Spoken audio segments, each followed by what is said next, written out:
If you're checking in online, can you just write in the chat who you are and what your affiliation is, please?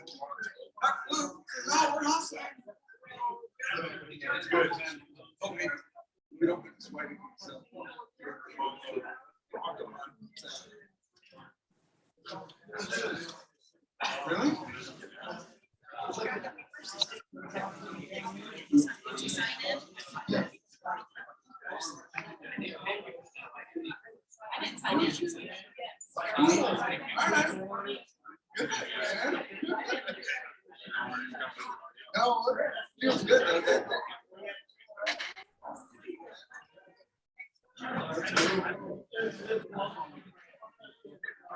Trying to figure out how to mute my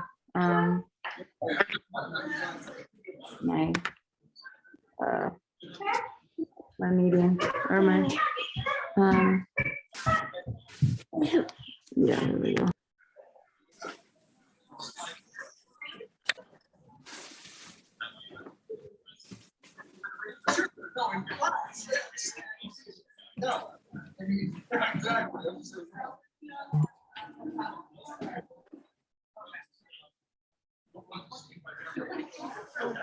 How are you?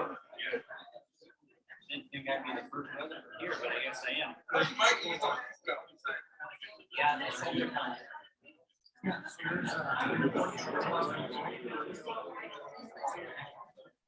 I actually had, well, when I was younger, I thought I was and I actually had it. Oh, okay, sorry. Oh, is that right? Yeah, I'm John. And then we haven't. Oh, you are.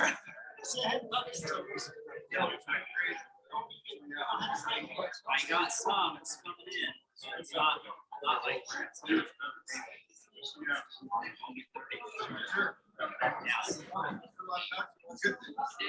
No, good thing. All right. Sorry, I missed it. Why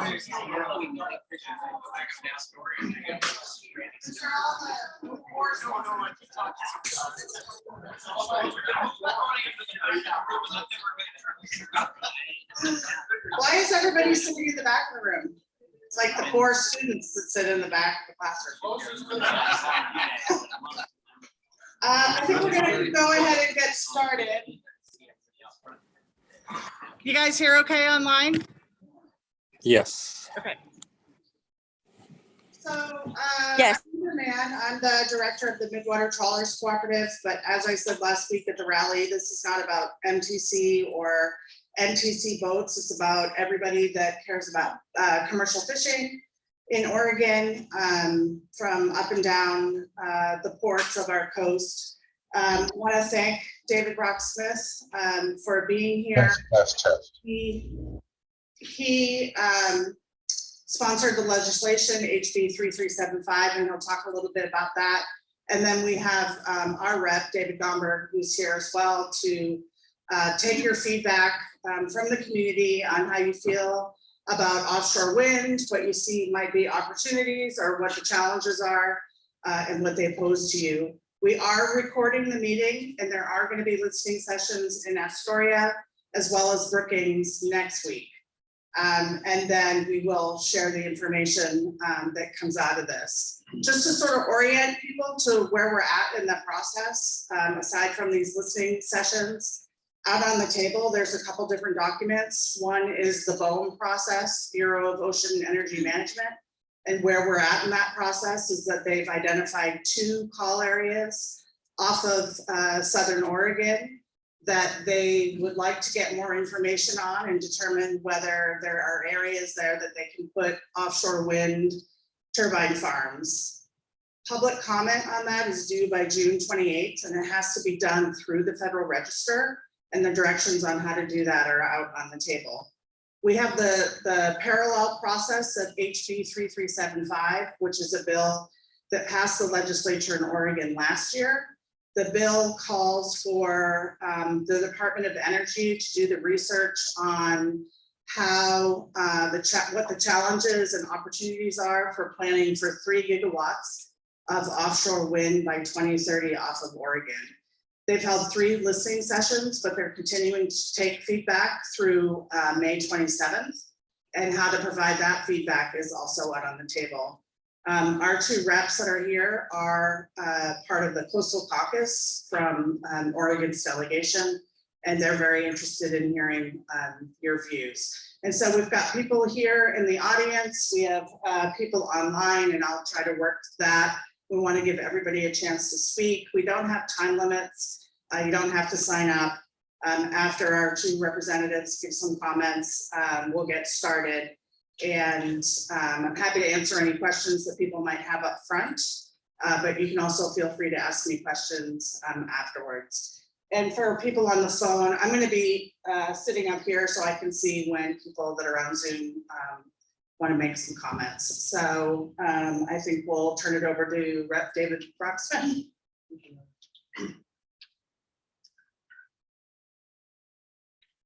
Thank you, Heather, and it's good to be here. And thank you all for being here and everyone online.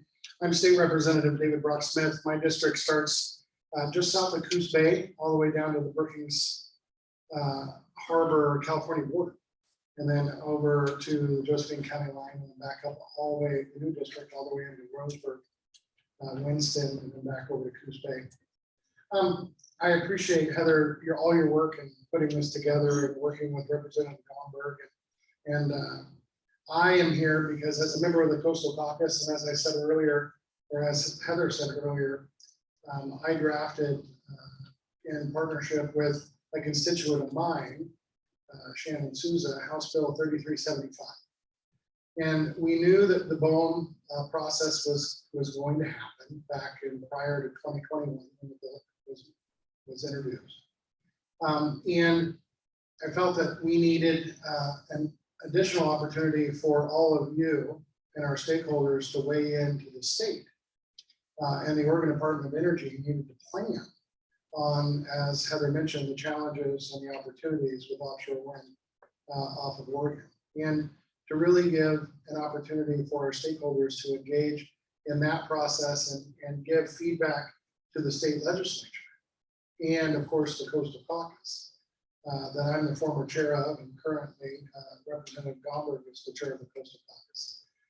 And so when we also tried to get people to go with that bill, because they're now doing the current budget, we were unable to do so. So Representative Gomberg, with the help of Heather and Lori and Elena, were brainstorming on how we can get more feedback into this process. We decided to try to make sure that we can do these listening sessions up and down the coast. And that's why there will be another one on Monday in Astoria and one in Brookings on the 25th. And we had a fantastic listening session partnered with the Coquitlam tribe at the Milk Casino, which some of you might have been at a few Wednesdays ago. And so I just want to kind of lay out the process. It's critically important that as you engage in the BOEM process, that those comments also go to the Oregon Department of Energy process. And again, Heather, thanks for getting that information out there for people to sign up. And I appreciate you being here. And David, for the opportunity to address your constituents and your state representative, David Gunn. Well, thanks so much, David. Thank you, Heather. And thank you, everybody, for being here today. First of all, I want to recognize that Fritz Graham is in the room today from Senator Wyden's office. I know that Stacy Jossam, who I spoke with earlier this morning, is watching us on the Zoom meeting. So is she's with Senator Merkley's office. John Serra from Congressman Schrader's office is also online, as is Labor Commissioner Val Hoyle, who last night was nominated to be one of the candidates for Congress in this district next year. And in addition to those elected officials, there are also an awful lot of your friends and colleagues that are online who couldn't be here with us in the room today because they're out on the water. So don't be deceived by the empty chairs in the room, although there's not a whole lot of empty chairs in the room. There's a lot of other people participating here today. So as you know, I'm David Gomberg, your state representative. My district stretches from Tillamook to Yachats. And last Tuesday, I was out of the district. Like many of you, I was down in Coos Bay, making sure that your voice was being heard on the future of fishing grounds off the southern Oregon coast as we make these decisions going forward about renewable energy and wind farms here in Oregon. That was on Tuesday.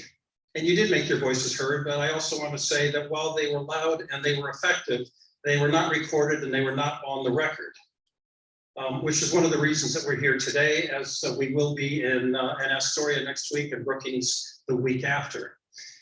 The day after the rally in Coos Bay, I stayed over and I stayed for lunch, and Representative Brock Smith and I joined a room full of wind energy industry representatives who had come to Coos Bay to learn more about opportunities here in Oregon. And I talked to them, first of all, a little bit about the Coastal Caucus. I said, we are a group of legislators, senators and representatives, Democrats and Republicans, who represent coastal districts. And we work together, regardless of party, regardless of chamber, and we're more interested in real estate, we're more interested in geography than we are in partisanship and party, which gives us the opportunity to get things done. And then I talked a little bit about the rally that had taken place the day before, and I kind of tongue-in-cheek pointed out that there were actually more Newport fishermen in Coos Bay that day than there were in Newport. And then finally, I talked about the fact that here in Oregon, we do things effectively by working together. That we all get in a room and we talk with each other, and we air our concerns, we air our priorities, and we air our differences. And we talk with each other, and equally important, we listen to each other. And that's how we get things done here in Oregon. And we work out those difficult compromises like we have with the ocean reserves, like we have with PacWave and the wave energy testing site off Newport, like we did with the forestry accord earlier this year, or the future of the Elliott State Forest. People sitting down, talking together, listening to each other, working out a process that moves forward in what we like to call the Oregon way. And that's one of the reasons that we are having these sessions, to give you an opportunity to be at the table, to make sure your voices are heard, to make sure that not only the Coastal Caucus hears you, but also our congressional delegation in Washington, DC hears you as these discussions and decisions move forward. So I really appreciate you being here. What we're going to do is we've got 3 hours. We've got about 3 hours, and all of that time is available to you. We didn't have a sign-up sheet for people to speak. You just raise your hand if you want to talk. We'll get a microphone to you. We will listen to you. You can talk as long as you want. I will tell you that, that my experience in the legislature is that short speeches are more effective than long speeches. And I will tell you that the longer you talk, the less time there is for other people to talk. So please be respectful to the people that are behind you in the lineup. Also, as we said, there are people online that are Zooming in. We're going to give them an opportunity to speak as well, and we'll filter them in amongst your remarks. And Heather will let me know when there's somebody whose turn it is online to make their comments. And if I'm not mistaken, are we going to show them on the screen behind me? No. No, all right. And then finally, because as you know, a lot of our colleagues are out on the water right now, we also gave people an opportunity to record messages for us in advance. And we will play those at the end of the meeting because we want to make sure we have as much time as possible to hear from all of you. So we are here to hear your comments. I'm going to stop talking at this point and start listening. And if anybody came with some prepared remarks or impromptu remarks, just simply raise your hand. We will filter you in and get you a microphone. Who is the courageous individual that would like to be the first today? Right here in the front row, David. Thank you. And if you could just introduce yourself for the record, and then we'd be very pleased to hear from you. My name is Jeff Malfino. I live in Pacific Seafood. I'm a small seafood brokerage focusing mostly on Dungeness crab. We also offload shrimp. Excuse me, I'm gonna interrupt you for just a second. Can I get you to stand up so everybody in the room can see you? We can get you on the Zoom meeting as well. Let them see the logo first. Anyway, I'm woefully behind the curve on this whole process. I've been aware of it. But like all the rest of you, we have work to do. And so it's kind of hard to commit sometimes. But I've got a couple of questions and then I'll sit down. And most of these are directed to the people that want to bring the windmills in. I would be curious as to why they feel the necessity and that it's the right thing to do to displace hundreds of businesses that are already active in an area and put theirs in the middle of it. It would be to me like if I decided I wanted to have a specialty grocery store and I wanted to site it in Walmart's parking lot. And the businesses they're displacing with this idea are long-term businesses. They're multi-generational for the most part. And so I find that bizarre. There's also the siting involved. If we're going to have this project, and the time needs to be spent to put it in the right place. And right now, it doesn't. The ideas don't seem to be in the right place. And there's a site in Gardner that used to be the mill site. And I'm curious if they looked at that at all. There's a privately owned piece of property owned by people that are in the water rights business that has a 3,000 foot long outfall existing through the beach, under the beach and into the site that all these transmission lines could come to. They have a large electrical substation there that hooks to the grid that they wanted to hook to. And it doesn't tear up a public park to come on shore. So I'm curious if any time has been spent looking at those kinds of things. I guess that's really all I really wanted to say. The other thing, and it's kind of stupid to say it, but everybody seems to find that oil platforms are unsightly and ugly offshore, and all of a sudden it's okay to put, monster turbines offshore. So I'm kind of curious about that. Thank you. Thank you so very much.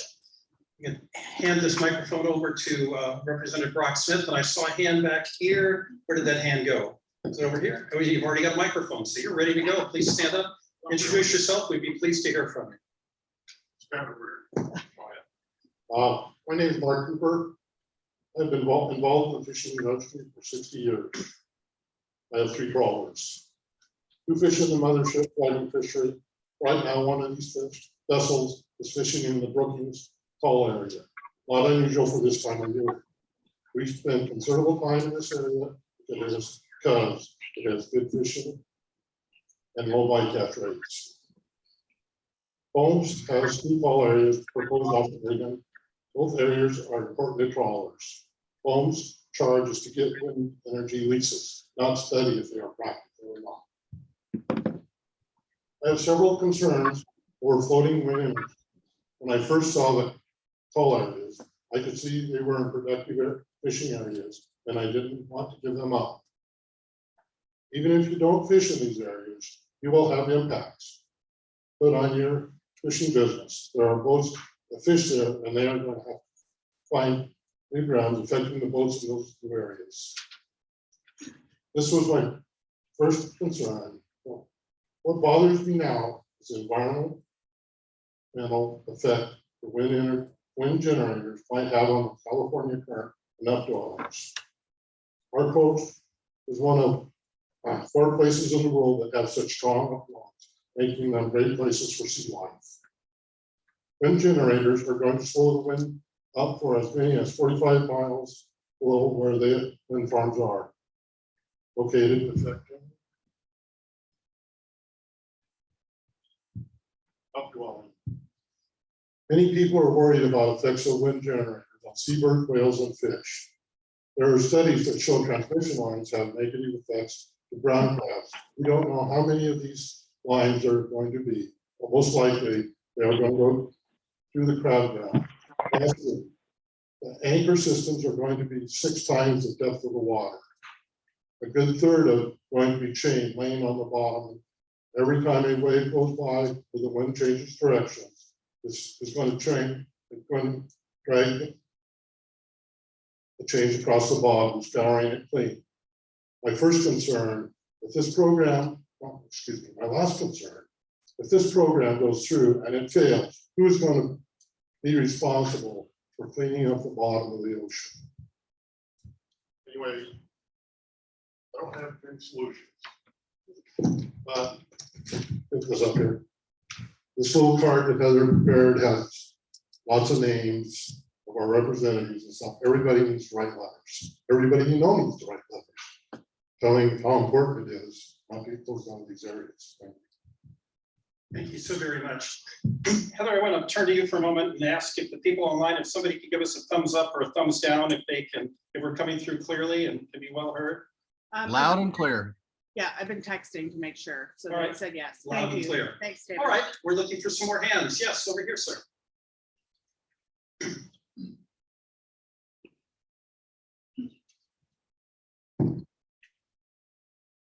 My name is Craig Cochran.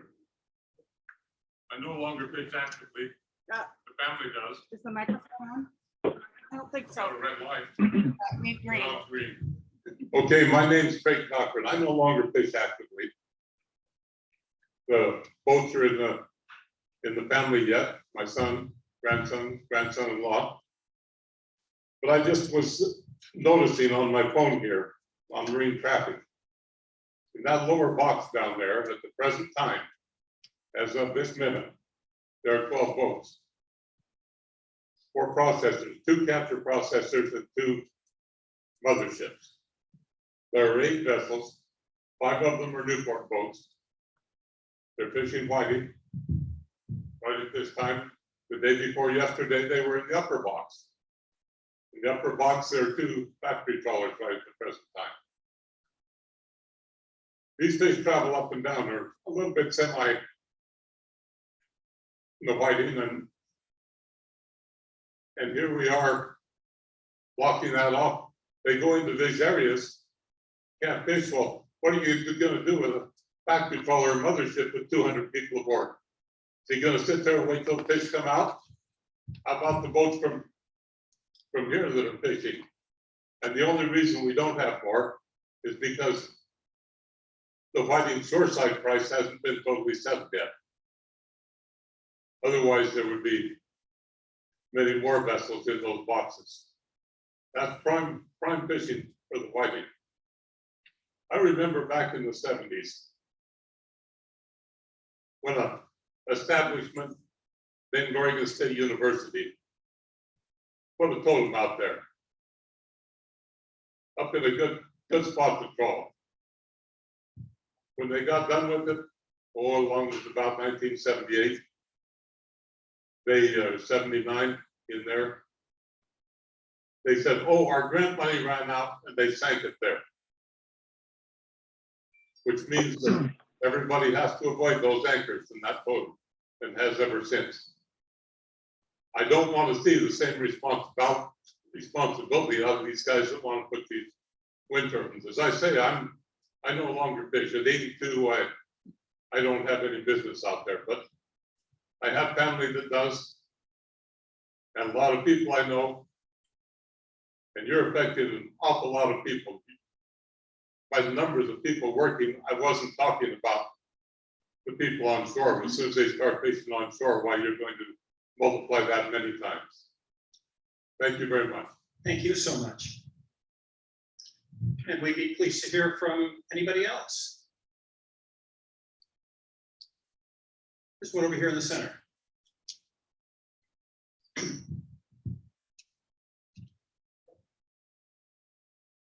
My name's Jeff Lackey, and I manage 2 trawlers out of Newport. I'm on the Ground Fish Advisory Subpanel, Pacific Fishery Management Council. I'm also a Port of Newport Commissioner, but I'm not here in that capacity. When I saw the call areas, I was shocked. The areas included some of the top fishing spots, not only off Oregon, but the West Coast. These are fishing spots for volume fisheries, like hake and dover and other ground fish, that provide for sustainable food production at some of the lowest carbon footprints per pound of protein produced.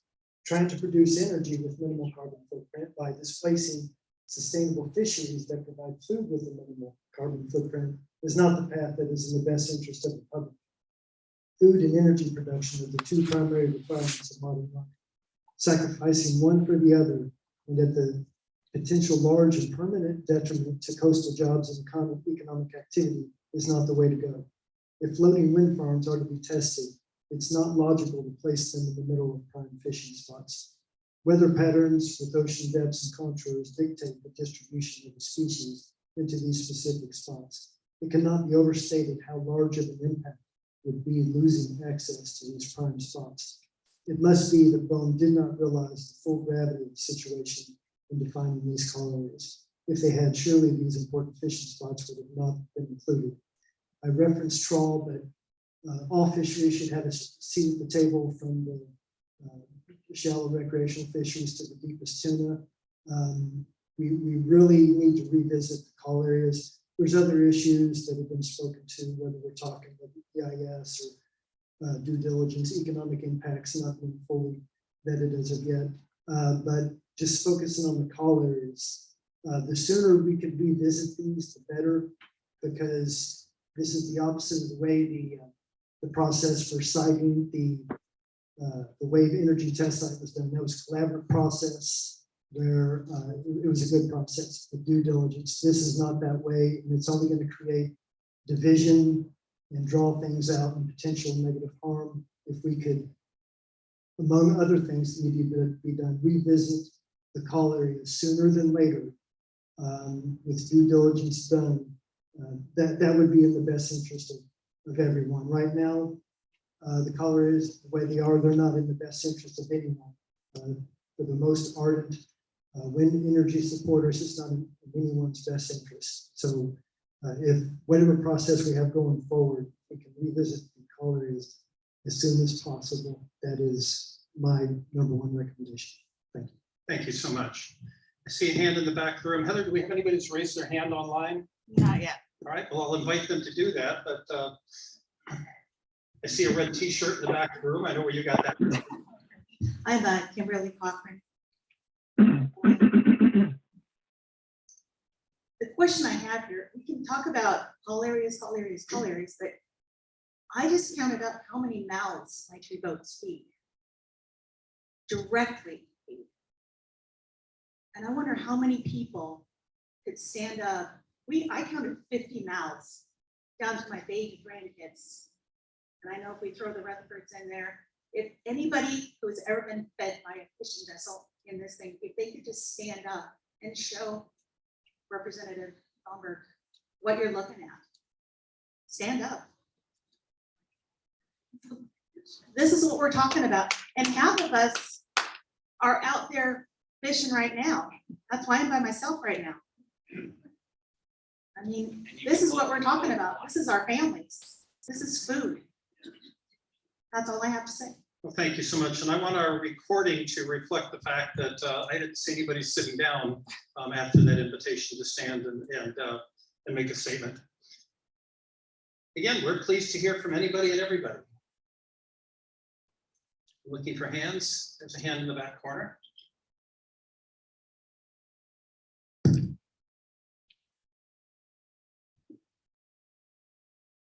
Hi, I'm Dean Fleck, and I'm representing England Marine Supply.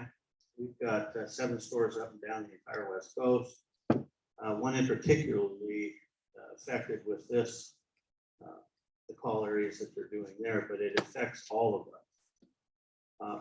Our coastal communities are very much reliant on the fishing industry, especially a marine supply group like we are. If these come in the way that they're coming in now, I don't see how that's going to help us. And I'm going to agree with the gentleman up front, is that how do you take a very successful, very good business that is, you saw all the people that are going to stand up that are being supplied by the, how do you do that and supplant it with a new business? This doesn't make good business sense to me. So to me, it seems like you need to go back home and you need to start over with this process. It came in an awful fast pace, and I didn't even know about it until I heard, oh, we got these places coming in. I know the rest of this room felt the same way. We need to look at that. if that is going to be an option, and we are gonna have these wind machines out there, then we need to look at it and not displace, excuse me, a very successful business that really supports our whole coastal communities. That's all I have real quick. Thank you so very much. So, David.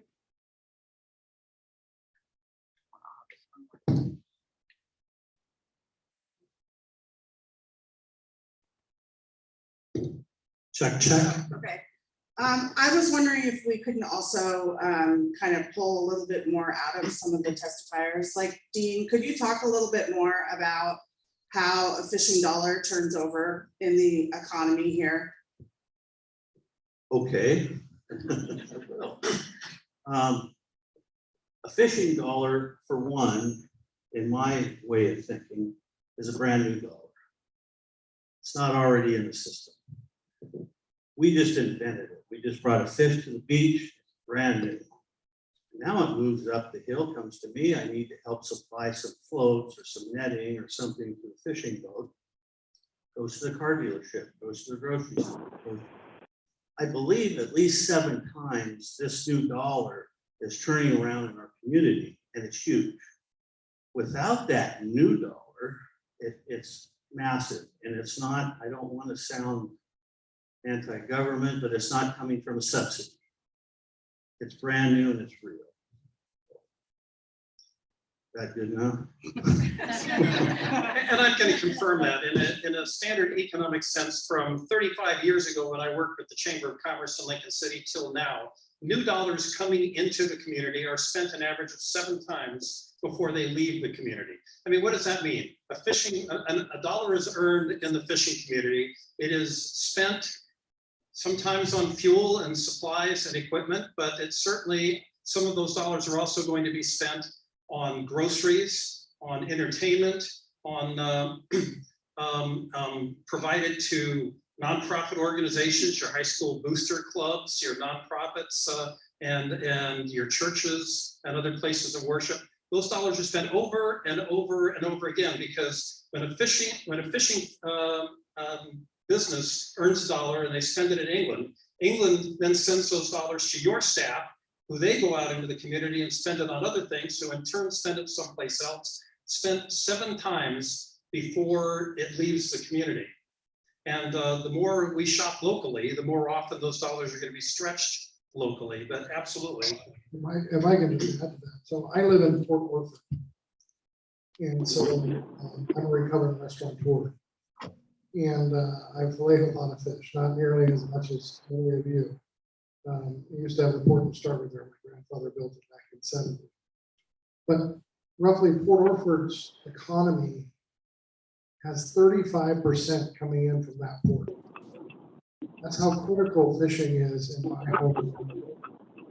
35% of those dollars coming into our community is moonshine. And so I appreciate the flag bringing it up and Heather making it bring it up, because as David said, it's recycled. It's not the same money that, you come in and, and buy a pizza from me, and then I pay my employee and so forth. These are new resources coming in. So critically important. Thank you. You've got 3 hands in a row in the 3rd row there. I'm Mike Rutherford, family business out of Newport. There's been a lot to talk, about how devastating this can be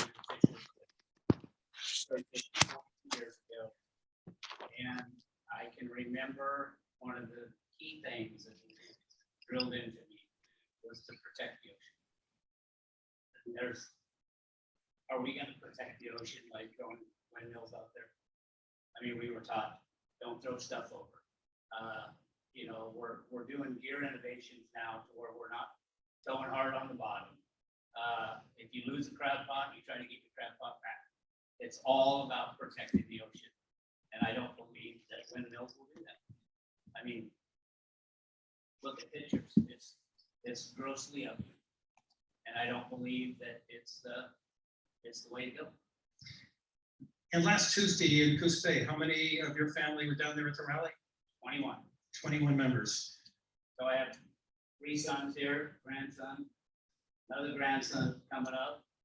We have 3 other grandsons, 4 other grandsons that will be in the fishery. Well,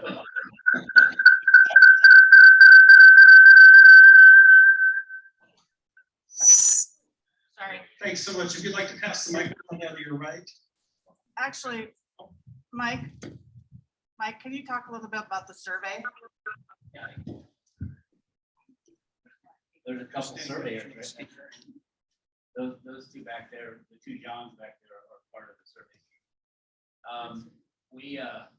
We do the West Coast Trawl Survey, and we have since beginning of time, and I think we started 95 or 96 is when we did the, so we've done it a number of years. And being kicked out of areas like this, I think is gonna have a huge effect on the information that we gather. We do 190 tows, one vessel does 190 tows plus or minus on one pass down the coast. There's 4 vessels. So that's almost 800 stations done. And if you kick out these call areas, that could be as much as maybe 10%, depends on how the, because it's kind of a lottery type. Okay, you might do a cluster of stations.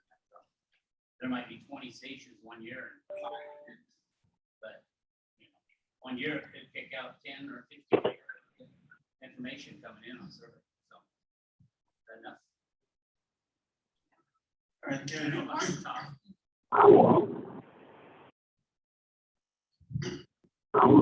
Hello, I'm Mike Jr. I've been fishing now, well, since I was a little boy. Started going to sea with my dad.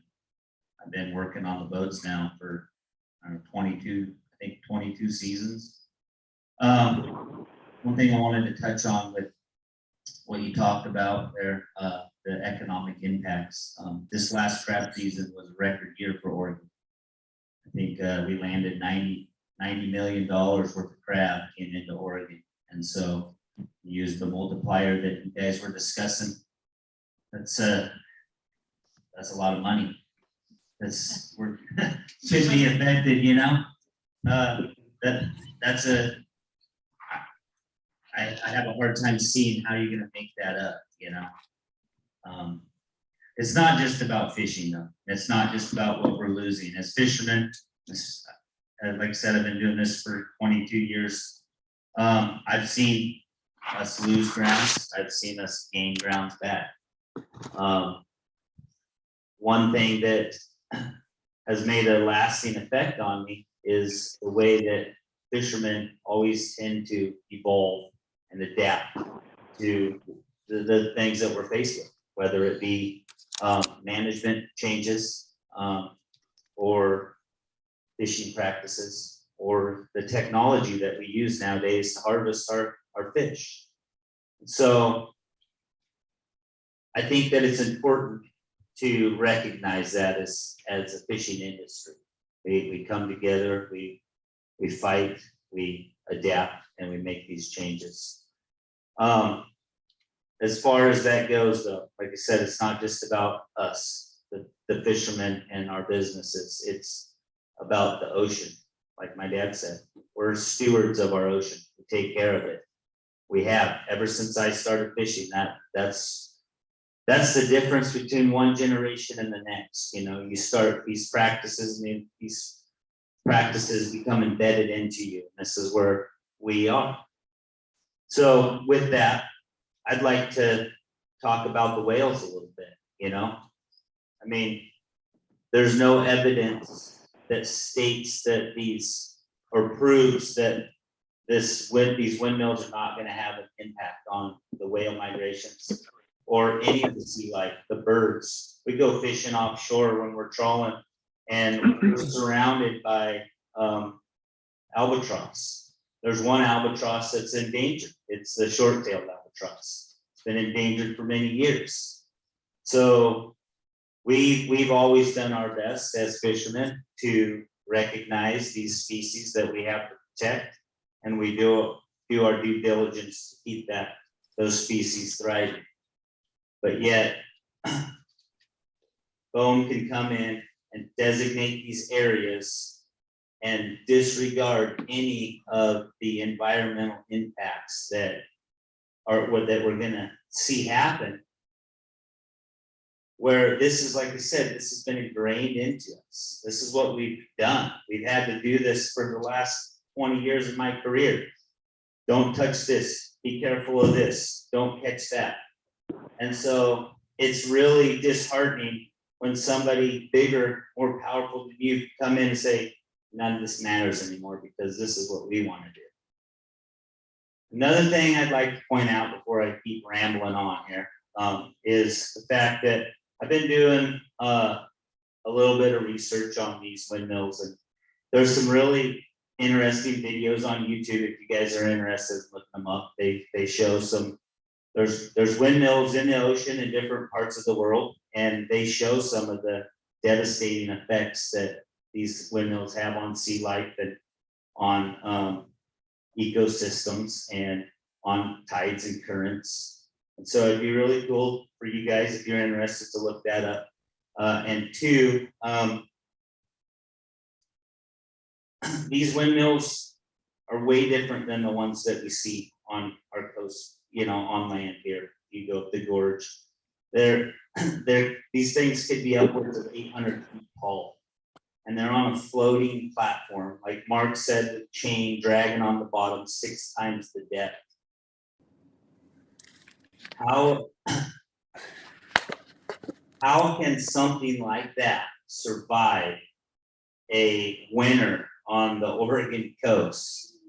I mean, I think it was in 2017, there was a record wave recorded off of Tillamook, offshore of Tillamook. I think it was like 60 feet tall.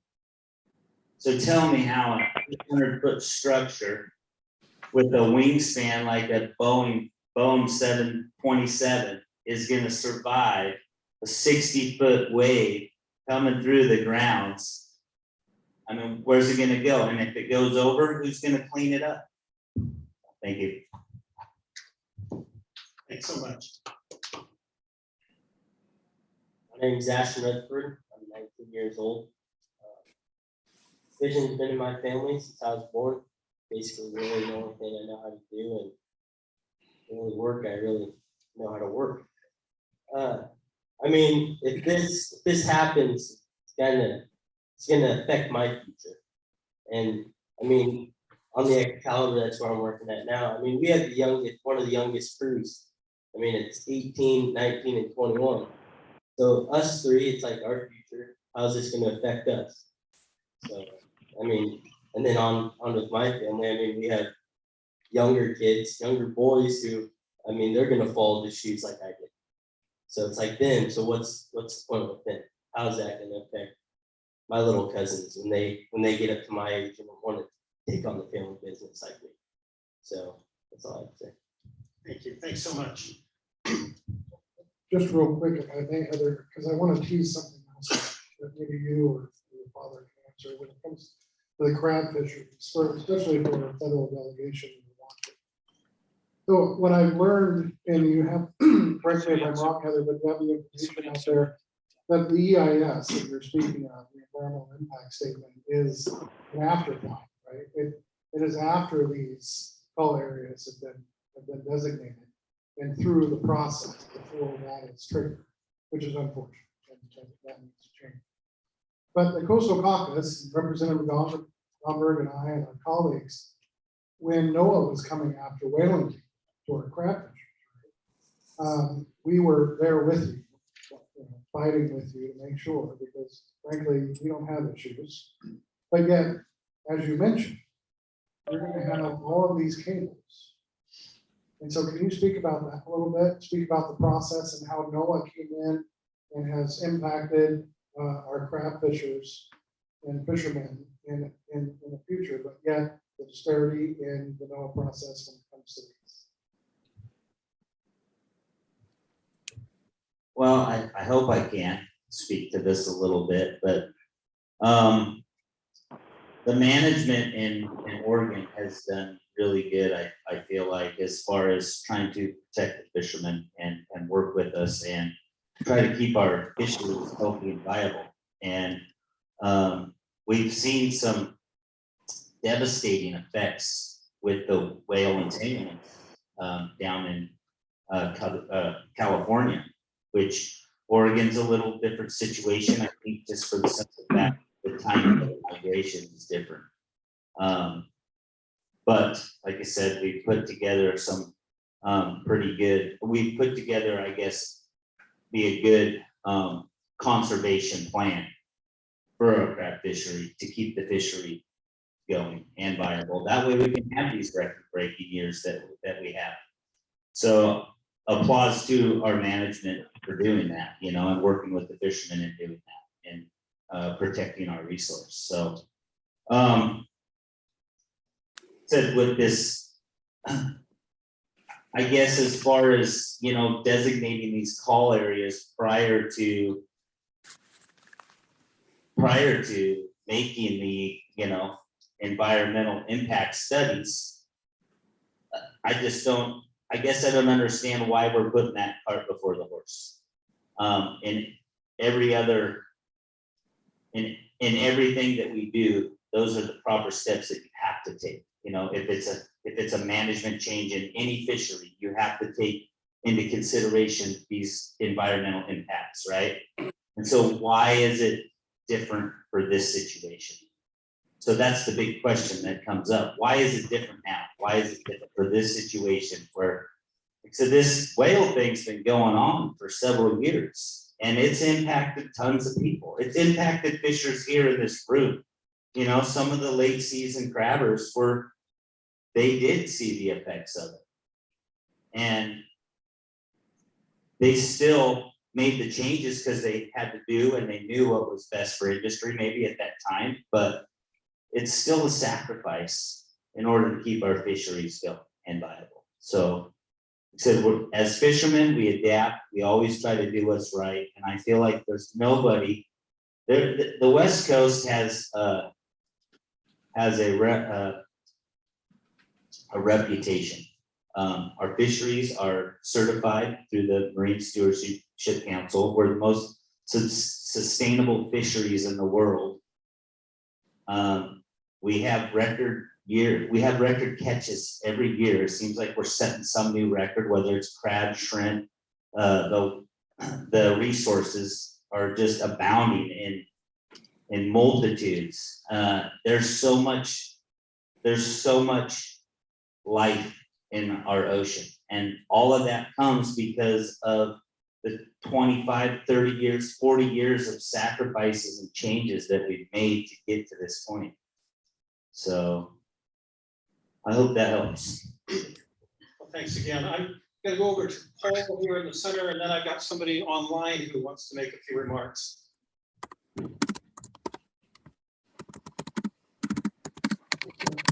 I feel like we need to say something because I'm Paul Miranda, the general manager for the Port of Newport. I have been with the Port of Newport for 3 years, but I have been in the port industry for the past 20. And you know, we have a saying in our business that if you have seen one port, you have seen one port, because they're all different and they're there to serve the community. And our port serve our community in various forms. We have the fishing industry, the largest fishing, commercial fishing industry in the Oregon coast. And besides that, we have a terminal that we are trying to bring cargo to it. We have a recreational marina, which we have a lot of recreational fishermen that go out there and trying to enjoy themselves and bring business to the area, which the travel business here is very important as well, and fill out our hotels and our restaurants. Besides that, we serve the science industry here. We have NOAA, we have Oregon State University, and we have the aquarium. So we just yesterday, we had a meeting with our commissioners, a work session to discuss this exact topic. And I'm in the middle of actually drafting a resolution that will bring back to commissioners. And some of the things that I heard yesterday was exactly a lot of the things you guys are talking about here on the fish industry side.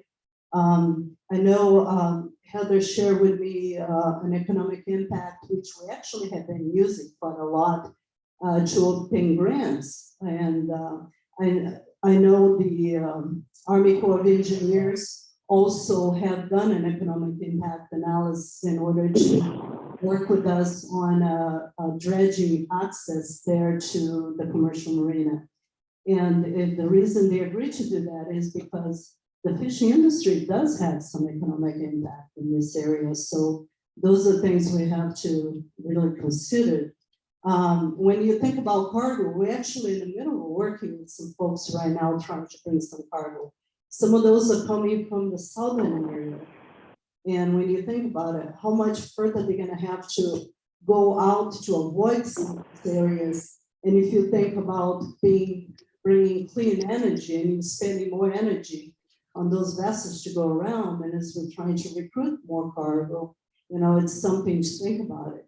And working in the port industry, I actually work in several energy business in my previous life, ranging from biomass, biodiesel, crude oil, actual power plants and stuff like that. And every single one of those, they have to go through a lot of scrutiny, a lot of permitting on the environmental side. And it makes me really wonder, actually even the Army Corps of Engineers, they go dredging, they have to do an environmental impact analysis. So it's like, how in the world can you do this and rush to get it done just to say you have clean energy without going through the same process? It makes no sense to me. So, and then again, how is that going to impact OSU research vessel, NOAA research vessels? Those questions I don't think have been asked and answered much. So those are the things that I can just think about it right now. I didn't put anything together, but we will be drafting a letter, and we actually have our commission meeting discussion. We had a professor from OSU come to the meeting, and it will be on our website if anybody's interested in listening. Thanks. Thanks so much. Heather, you got somebody who's not in the room. Yes, we're gonna try this out. Phil Anderson. Good afternoon, Heather. Well, mic check. Where should I do it? Try a mic check. Yep, go ahead. Thanks, Heather. Thanks for allowing me to say a few words. Just by way of introduction, my name's Phil Anderson. I've lived in Westport, Washington for over 50 years. I've spent a fair amount of first 25 years of my life in the charter industry, charter boat industry here. I've been on the Pacific Fishery Management Council by my count 37 years. I'm a member of the Pacific Salmon Commission. I also spent 21 years working for the Washington Department of Fish and Wildlife. 6 of those years as director of the agency. I guess first I wanted to thank Heather and many of her colleagues who have organized the fishing industry, brought our collective attention to this very, very significant issue, because I firmly believe that without people like her and others keeping us united and organized, we're going to get rolled over.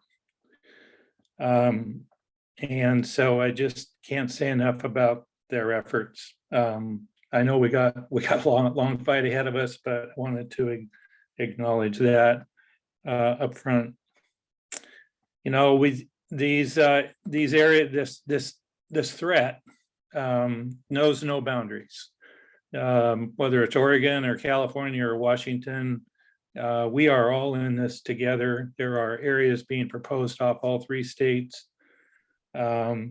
And in my mind, the placement of these large wind farms represents the single biggest threat to the future of our West Coast fishing industry here on the West Coast that we've ever encountered by far and away. So whether you're, a crabber, a longliner, a pot fisherman, a pink shrimp fisherman, a trawler, an albacore fisherman, a recreational fisher in any of those kinds of fisheries, or a salmon fisherman, the impacts, many of which we are unknown, and I suspect it will be, if it were to go forward, the unintended consequences, you can't even imagine what they all might be. We're all under attack here, in my view. And so having a united front to fight this effort to replace the fishing industry with wind farms is something that I think is going to be extremely important. The long-term impacts, I think I heard Mark Cooper speak to this, but I think we and others in the room have talked about the placement of these large wind farms, whether they're a success or a failure. The impacts are going to be long, decades and decades and decades. Even if they fail after 5 years, I think Mark talked about who do you think is going to come in behind them and clean up the mess that's left behind, and all of the impacts on the fishing industry that goes along with that. So I'm very concerned about that. There was also spoken to about impacts on seabirds, marine mammals, humpback whales, orcas, on and on and on. I think one of the speakers spoke to the short-tailed albatross, which has been enlisted and endangered for a long time, and many, many other seabirds that are going to be killed with these wind farms. Another concern of mine is the science, and there was spoke to this a little bit. I think Mike did, but I'm not sure. I may have missed that. But the trawl surveys that are done by NOAA, their white ship fleet, as well as those that are done through contracts with our industry vessels, that's the information that comes out of those, or the foundation by which we manage most of our stocks. Our 83 groundfish species, our coastal pelagic species, be it anchovies or sardines, all of those are dependent on the information that comes from those surveys, the health of those resources. You cannot close off significant areas that where those species reside and that are currently a part and included in these trawl surveys, and expect the science to continue to be robust. And so I'm very concerned about the impacts on the science and our ability to maintain healthy fish stocks over time, even if there weren't any impacts in terms of access to the resource. Mitigation. This just makes my blood boil. The fishing industry, is made up of thousands of family-owned businesses, and as well as corporate businesses that are located in our coastal communities, particularly our processors. They're the pillars that support the coastal communities. As far as I'm concerned, our heritage, our fishery is not for sale, and we will fight for those who follow us and maintain a healthy, viable West Coast fishery for all against threats like this.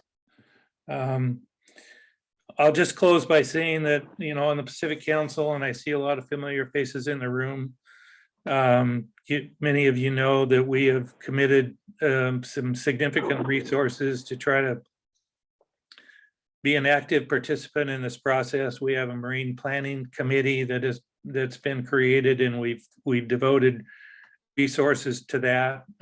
We're actively engaged in trying to respond to some of the issues through letter writing, and we've also we can use the council forum. It's many of you know, I mean, we meet 5 times a year. It's an open and public process. It is a vehicle for us to use to fight this threat. So I'll close there and thank you for the time. Thank you, Zach. Do I see another hand raised on I've the? got 2 more online. Do you want to take those and Why don't then? we take one more and then we'll see if there's hands in the room. I see a couple of hands. So one Okay. more online and then we'll come back to the room. Okay, let's go with Tim Thomas, and then when we come back over online, we'll take Scott. So Tim, you're first. Speak Okay, do you hear me okay? maybe a little louder. Okay, yeah, do you hear me okay? Yeah. Okay, yes, hello, everyone. This is Tim Thomas. I'm one of the captains of the American seafood vessels, the Northern Jaeger. And, we've been obviously involved in these fisheries off the coast since the inception of the whiting fisheries. I was involved in the joint ventures and so on. And everyone's points that I've heard here today are right on target. But the really big picture of this, everybody's mouth is being fed. These communities, these vessels are one of the largest, most efficient suppliers of protein to America and the world. And with the current situation with water rights, droughts, the cost of producing other proteins has skyrocketed.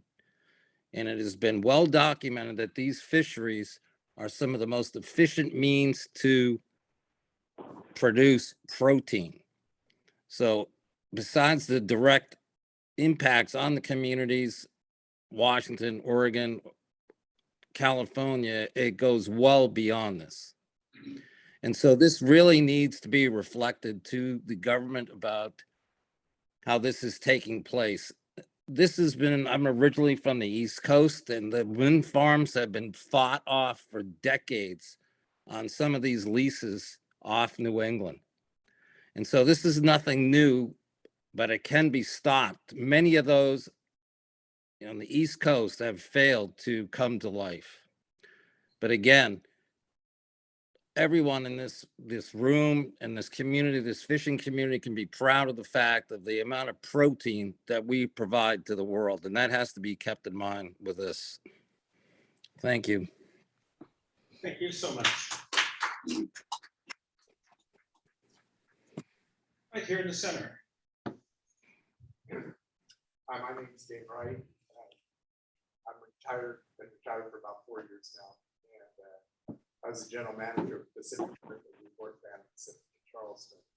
That being said, a lot of areas been covered, but I'd like to just touch bases on the processing side. We, at that time, employed about 300 folks in Newport, about 150 in the Charleston area. In the Newport plant, we process about 60 million pounds, about 60 million pounds a year. And it all started with the fishermen. And but then you have the processing side. And I believe when you look at the economic impact of what the north side of Yaquina Bay did, I think it's about as large as the entire tourist industry in the county. Not sure on that, how it all stacks up now, but it's pretty darn close. And that being said, the products go, as the last gentleman said, they go around the world. Europe, shrimp, and the crab is probably the best crab on the coast, or the Dungeness crab. So just the economics of what happens in one plant in Newport, Oregon, and in Charleston, it's tremendous. And then you've got to look at the market. I mean, the market, our products are recognized throughout the world. And that is something that just can't be eliminated with this offshore wind concept. So I guess what I'm real concerned about also is the culture. The culture of, you've heard of all the grandkids coming up, not just family, but it's it's in the processing side also. I'm fourth generation, and my great grandfather started in 1910. So, but that being said, we want it to continue. So I'm real concerned on the culture, what this offshore wind will do. That being said, it needs to go off at least the 700 hours, and it would be nice to look at it to go elsewhere. That's the only way any kind of win for these guys to keep it. But that is not, even doing that, it doesn't take care of the environmental concerns on the whales, and not even the whales. It's a lot of the birds and everything else that we don't even know what it's going to do, because I don't believe that there's really been a true study on what happens with when it gets pretty nautical off the coast. So anyway, that being said, Thank you so much. you have a question? I do. I'd like to dig in a little bit more for Dave. Well, two things.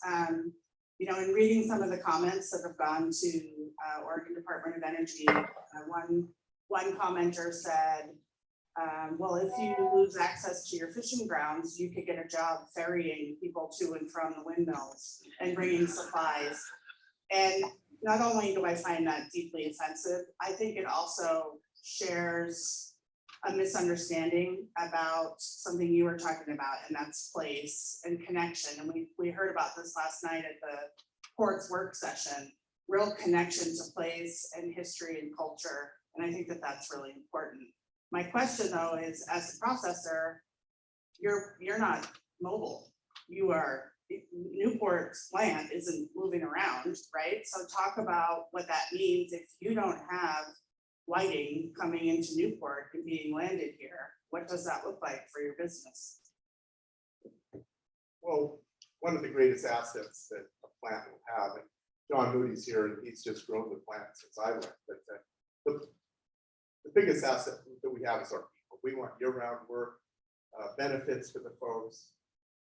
It's just tremendous what, but it takes a relationship with the vessels to have them fish off the southern Oregon coast or the North Oregon coast and deliver to your plant. It's a relationship, and that's part of the culture of this industry. But just to have the steady products, because you have to have that continuity to keep your markets. You're looking for shelf space in the grocery stores, and so you have to have consistent supply, and that's what, at least through my time in this industry, the relationship with the fishermen and the processor and the markets, it just has to be that tight. It's a very tight market, and to shut off those fishing grounds is just for what kind of energy? Really efficient energy? I don't know. I don't think so. But anyway, that being said, do you have another question? No. Thank you. All right, let's go back to the Zoom caller, and I think we had somebody in the queue. We do. Scott McMullen is next. Thank you, Representative Gomberg and Heather. So we just want to get the microphone right there in front of your face. Okay. Go ahead. Is this okay? Hopefully this is a little better now. Yeah. I recently read an article by the Adlinger Center for Energy and Environment. It's part of Princeton University. So it's an academic article, it's footnoted references, and it talked about the impacts of wind, both terrestrially and offshore. And one particular section was very interesting to me, and it talked about the both audible and subaudible frequencies of sound that are generated by windmills. And they said the faster the blades go, the more sound is created. I think we're aware that the windmills proposed for off the Oregon coast are all going to be somewhere in the order of 12 megawatts or larger turbines. So those blades are probably 200 miles an hour at the wingtips at the outside end. So we have to realize there's going to be an awful lot of noise. This article was written several years ago when the turbines were probably in the 5 to 6 megawatt range. And the thing that they had a nice graphic that showed the frequency and how the sound diminished as you spread away further away from the windmill. And right at the windmill, it was 55 decibels or greater. At about a mile away, it was 40 to 45 decibels. And if you got over that, I think even out 2 miles, it was still between 35 and 40 decibels. And so because of this study, the state of Vermont made a rule that no houses could have wind turbine noise at nighttime because there's documented health effects from these turbine sounds. No houses could have a decibel higher than 39 degrees from a wind 39 decibels at night. Well, that's great. We're a long ways from houses offshore in these call areas.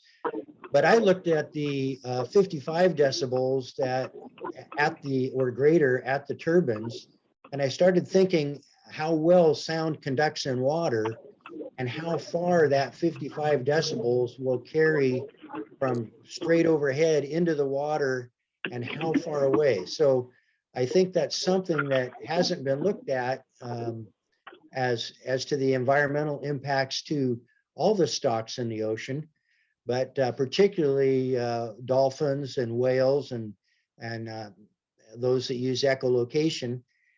It just seems like it would be terribly wrong to permit anything more than 1 or 2 turbines to test, or maybe test it on the East Coast and find out what the noise effect is in water before any large scale permitting is even considered. Thank you. Thank you, Scott. I saw a hand. I'm seeing several hands now. David, if we go behind you.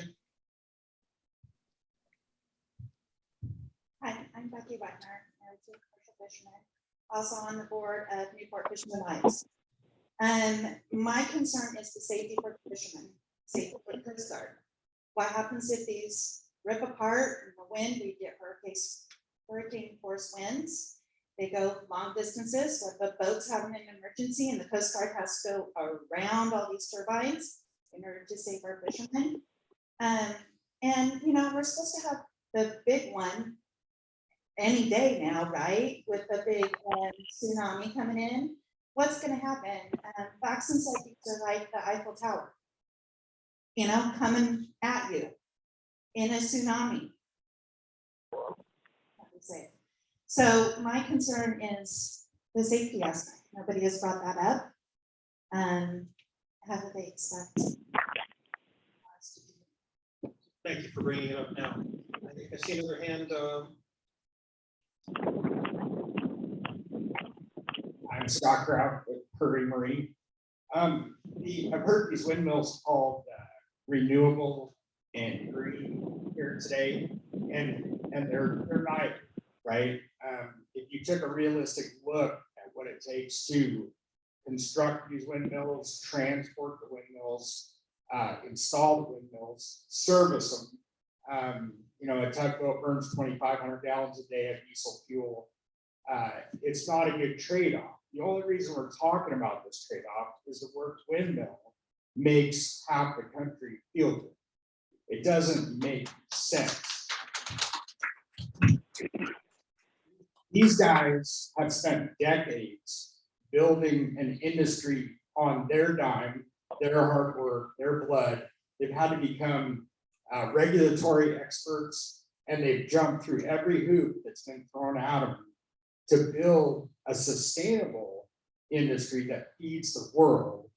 And our government that we fund wants to take our tax dollars, subsidize private companies, and hand the fishing grounds over to these people on a business plan that doesn't pay for itself, doesn't make sense. It makes them feel good, but it doesn't make sense.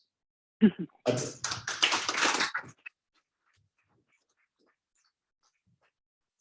Okay, I'm going to go up to the front in just a moment. I want to make sure we get people who have not spoken yet before we return to some of you.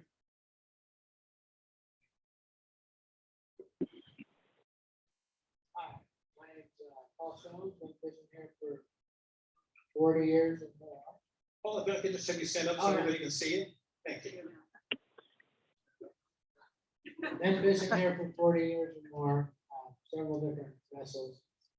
We're in the whiting fishery right now, and that's basically where we, well, I think it's over half or 3/4 of our time is in this area.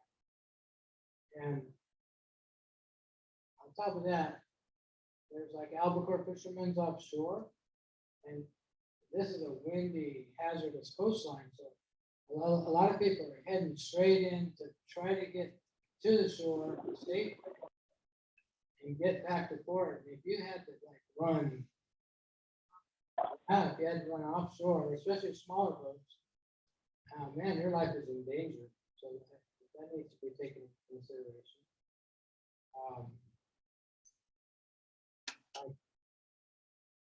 You know, the whales and everything like you're saying. And the gentleman that spoke on the noise, because whales are, you know, really sensitive, high pitched little squeal they do.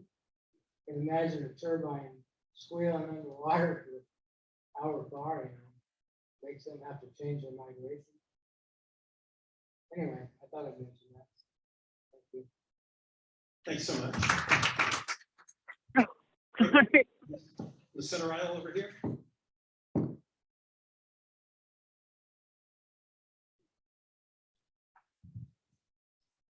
Thank you. First, I want to say thank you, David, for being here today. It shows your heart for the coast, your heart for the community and the people that are in this room.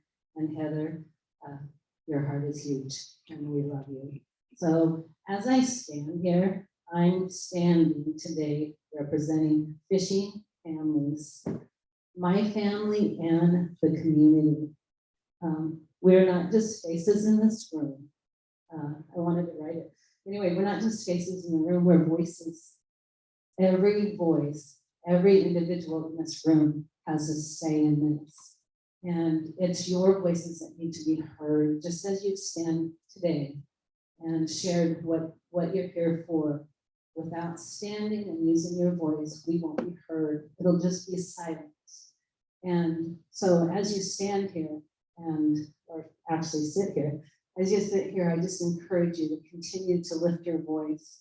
A lot of you will fight this battle with your specialties of data and knowledge of whatever industry you're in, whatever part that affects you.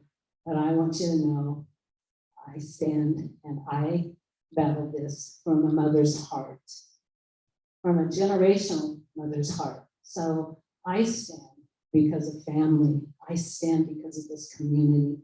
And I stand because of the ocean, one that my family, your families, and the community around has fought to protect.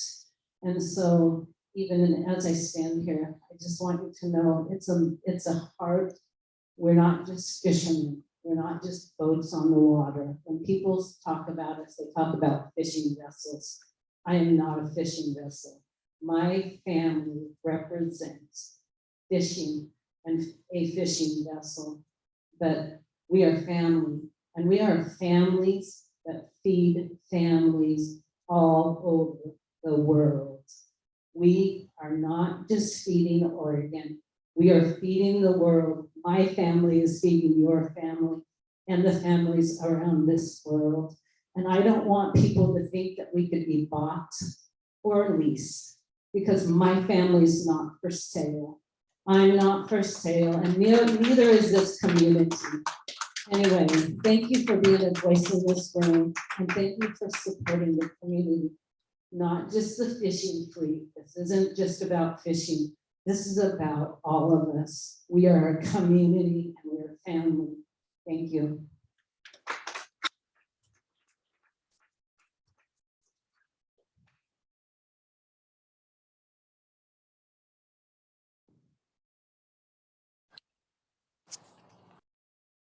Hi, my name is Carrie Grimberg. I have a small seafood market called Chelsea Rose in Newport. I also work with Living Pacific as a buyer for up to 100 vessels out of Oregon, depending on the time of year. And most importantly, like Kelly just brought up, I'm a fisherman's daughter. So my whole life has been supported by fishing dollars. And the core of growing up from being a smaller boat, fisherman dad, was always what Mike talked about protecting our ocean. It was always about recycling our garbage. When that became popular, I wrote an essay and stayed the night in OMSI because I won for all of Oregon about how I supported recycling. Because that was a new thing. So, but doing that type of work, I volunteered a lot, sat on a lot of boards, promoting fishing being sustainable.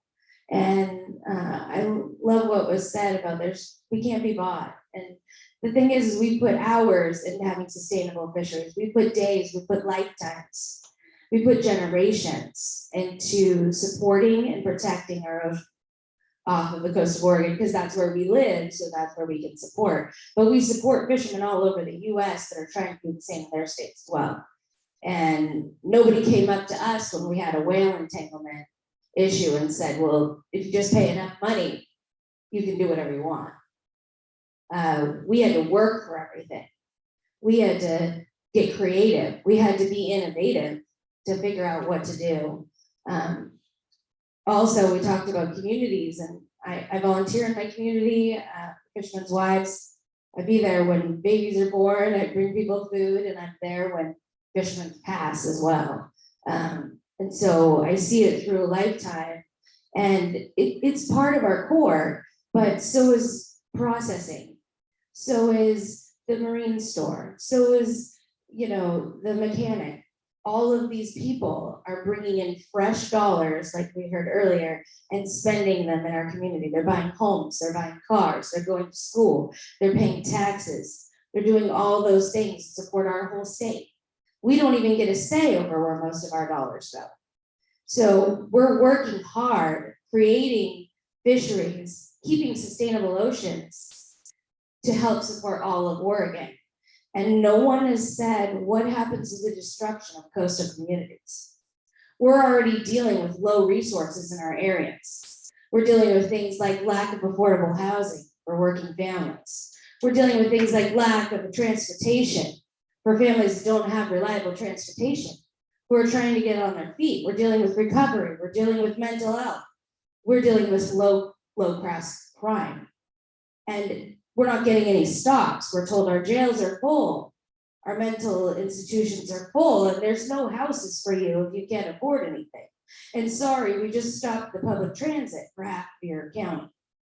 And then you want to come in and take away dollars. You want to take away jobs. You want to know what's going to happen to those families? I work with a complete crew that works for me, are all in recovery. They have all rebuilt their lives. These guys, if they lose their jobs, I don't know where they're going to go. I don't know if they're going to relapse. I don't know if they're going to steal from you. I don't know if they're going to be able to afford a place to live or a car. Nobody's talked about these families. This is our coastal culture. This is our coastal communities. This is dollars that are supporting them. These are children that are parented that we don't have foster homes for. What happens to them? And lastly, I want to say, we own that little seafood market, but we move hundreds of thousands of pounds of fish to local people, the families. In 2020, it was our largest year we've ever had, because everybody was worried about food security, because everybody wanted to make sure they had protein. They learned to can for the first time, albacore tuna. They bought a whole halibut, and they took it home and they vacuum packed it and they put it in their fridge so they knew they had something. Because on the news, they said there might not be pork. There might not be beef. There's a drought. I don't know if you guys have seen, there's a drought. So Wyoming, Colorado, all these places we get food from that live on the land, that we grow vegetables on, those places are not producing like they used to. What's producing? The ocean. The ocean is producing. It continues to produce, and we protect it so it will continue to produce. That's a food source. Clean energy, green energy, wind energy, whatever, it's important to have alternative energy as we look at things like droughts. Yeah, we should look at options for it, but you know what's more important? Food, houses, jobs. These are all important. If you don't have a job, you don't need any power because you can't afford it. So that's just myself.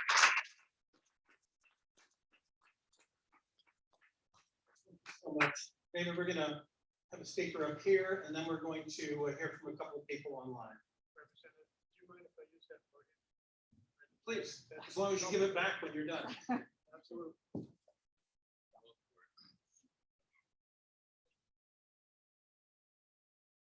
Well, thank you for holding this session. It's been a really good one. I've been to quite a few at this point. My name is Mike Okaneski. I got involved in wind energy about 3.5 years ago with a group called MAFAC on the East Coast. It was actually brought to my attention by the chief scientist of NOAA Fisheries, it's Dr. Cisco Warner. He said, you're going to have to watch out for this one. And I thought, well, what's a few wind turbines here and there? Little did I know. But first off, a little bit about my background. I've been 53 years in the fish business, primarily processing, but also sales and policy. I've been involved in the policy side of things for the last 20 years, starting with the Pacific Council. I've worked on CPS advisory subpanel as a chair. I've worked on the GAP from time to time, that's the Ground Fish Advisory Panel. And I've worked now also on the Marine Planning Council that Phil Anderson mentioned. I was one of the first people that started talking to the council or testifying about the threat of offshore wind energy. And I think I'm one of the first people that really talked to Heather about it. But what's really important and what's really good to see right now is all the unity that's taken place, thanks to people like Heather, Yelena from OTC. Yeah, she does deserve it. Yeah, I wish she could. I've known Heather about 20 years now, and we usually get along. So if we don't, I change my opinion. But Phil Anderson, it's another one that I think he had some reservations, as I recall when we first brought it up to the council. But Phil has been a champion for this cause. And I can't say enough about him, his power of personality and the people he knows and whatnot have been instrumental in helping us. Right now, I'm involved in wind energy in 3 states, not just Oregon, but Oregon's our primary concern because we have more processing plants in Oregon than anywhere else. And one here, of course, in Newport. I've managed 3 of those different processing plants at one time or another in Oregon. Quite some time ago before they moved me into sardines, where I reside in Washington now. But I'm still involved in the policy side, like I say. And then my last stint before I went into semi-retirement, I was responsible for 4 plants in Alaska. So I do have some processing background. One person I left out in this, or a couple of people actually. One is Karen Brady and her staff from ODFW. They've done a tremendous job behind the scenes. If you do have a chance to, yeah, I see you back there. So Karen, I'd like to thank you, and I really urge you to talk a little bit with ODFW. Of the 3 states, I think Oregon has been the most up front and to the scene. Phil is retired now, or I could say the same thing about WDFW, but they've got a little different situation up there, but they still have a big threat going on. California is a mess in my mind. But a couple of things I just want to see if I can drill home a little bit. One thing is there's 2 elements I think we need to have to succeed. One is public sentiment. We've got to get the public, not just the fishing industry, but the people outside of the fishing industry that don't understand what you all understand. They've got to be able to understand what it is that's happening to us. And the second one is political awareness. At this point, the politicians are more interested in listening, not all, but most of them are interested in listening to the environmental community. Well, guess what? The environmental community, some of them are waking up at this point. They put some very to-the-point letters together on environmental effects that I couldn't have written any better myself, or I think anybody, because they're using scientists now to back up what they're saying. But this is important, because if we can make some unity with that and these effects, which I think are going to be catastrophic, my own opinion, on what's going to happen to our oceans if we don't get this thing turned around. It's not just a threat to the fishing community, to the whole California current system. And there's some studies in the North Sea now that talk about this, and it's what they call from wind wakes. These things go from some 70 kilometers, about 42 miles out beyond the turbines. And they cause things like temperature change, salinity change, stratification of thermocline change, and upwelling changes. They don't know the extent of what problems that could cause, but take an El Nino year. There's already a lot of stress in the whole system at that time. What happens if you put not just a couple of wind farms out here, but let's say we have 10 times as many, 20 sets of call areas out there. Because this thing's not going to stop with just a couple. They're designing to go a lot farther than that, but nobody will tell us how many they're supposed to be. So how do we know what the impact is supposed to be? There's a major fault in the NEPA process that's being applied by BOEM. And this can't be said enough. It's been stated by the environmentalists, by the fishermen over and over again, and they just walk away from the question. They should have their feet held to the fire by the politicians. That's not happening. And it really makes me pretty pissed off. So there's a lot more I could go into, but I'm not going to at this point. A wise person just said that brevity is probably much better than getting too long-winded, but I probably spend an average of 40 to 50 hours a week just on wind energy anymore. And that's in semi-retirement. Heather, I would bet, is spending over 60 hours a week on it. And Yelena, probably 80 or 90 or 100. I've never seen anything like that.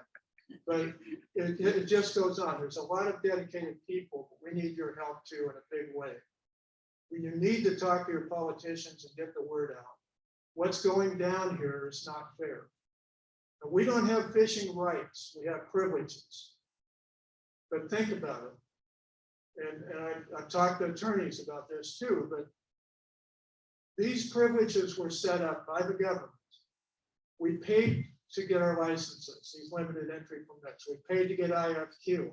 And we have Magnuson-Stevens, a whole body of law that sets a secure environment for economic investment. That's all going to be destroyed if this thing goes forward, because they're going to privatize the ocean and not give you a chance to use it anymore, or a very limited basis. And it is a threat, as Phil Anderson very eloquently said. It's the biggest threat I've seen in 53 years. And I hope you can all appreciate that and get behind these people that are out there fighting for you. And we can really mobilize and do a lot of good work if we do. So thank you.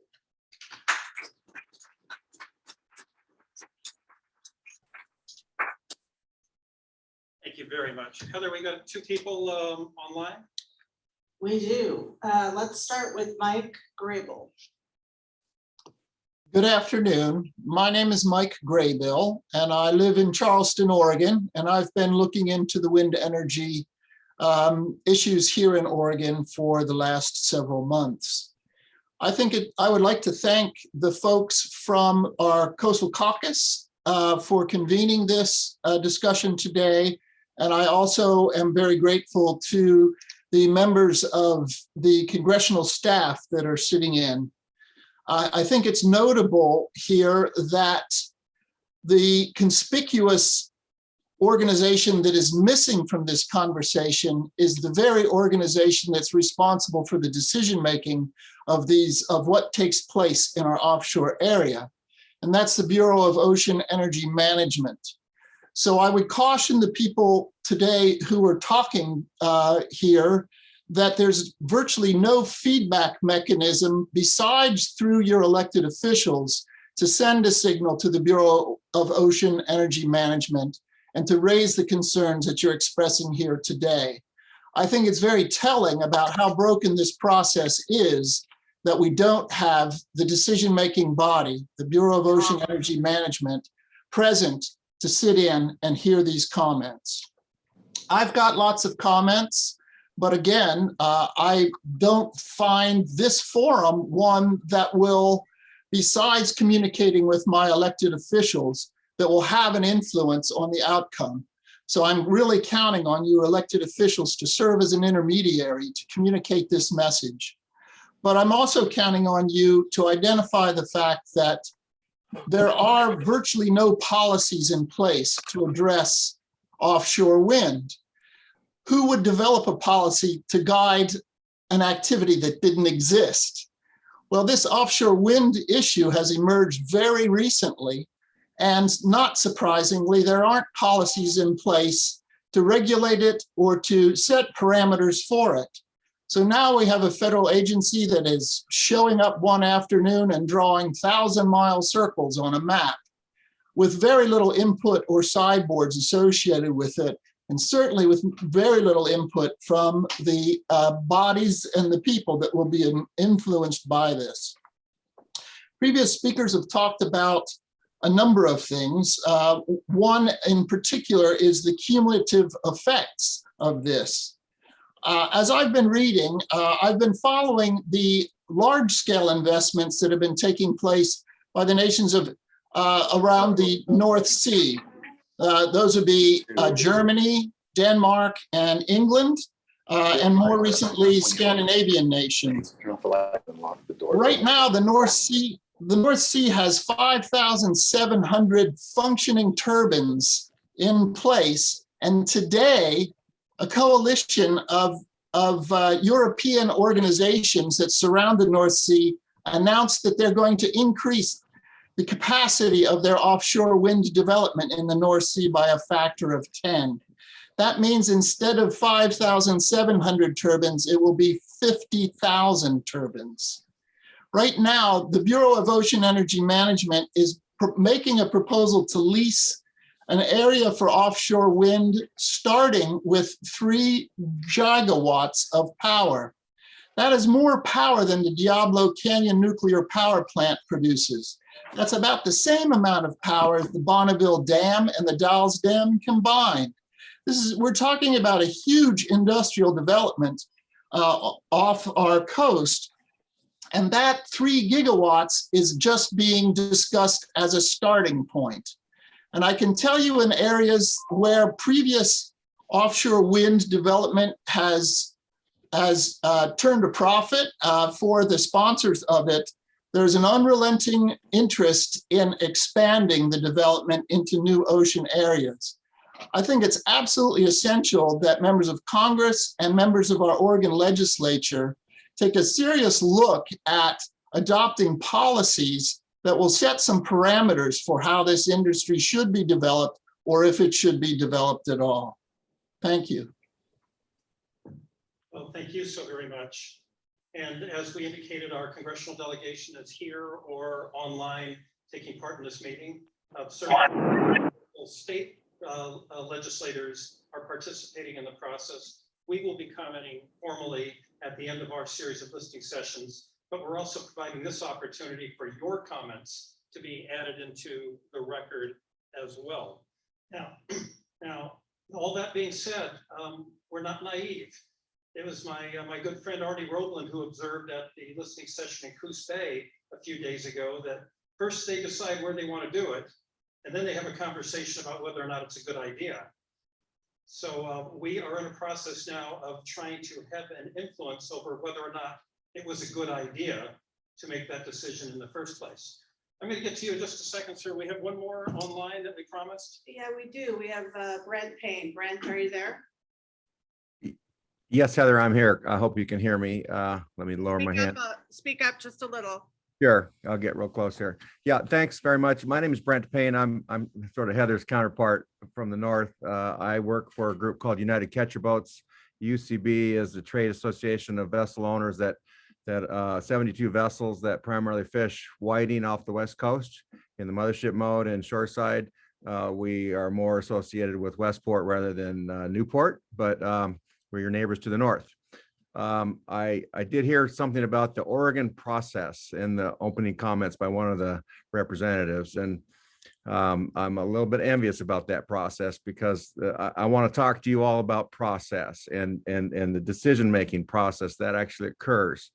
I've spent 30 years working in Magnuson-Stevens Act process. I've worked in front of the Pacific Council and the North Pacific Council representing boat owners, and I'm very well familiar with the laws that stem from the Magnuson-Stevens Act and the public process that's required under Magnuson-Stevens Act. And, you know, there's a couple council members on this call here today, and they know that they have to be able to collect the best available information first before they make a decision. And they have to look at a range of reasonable alternatives on a particular proposal before they make a decision. They have to do environmental impact statements and economic and social impact statements to see what the trade-offs are, what the best available information, both economic and biological and physical, before they make a decision. And then they got to make that decision in front of everybody. They got to vote. And so they know whether, you know, sometimes those votes create winners and sometimes they create losers.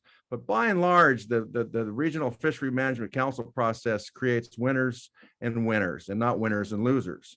The BOEM process, on the other hand, if you take a little walk away from the Department of Commerce and walk over to the Department of Interior, you know, we've been spending a little bit of time trying to figure out this BOEM process.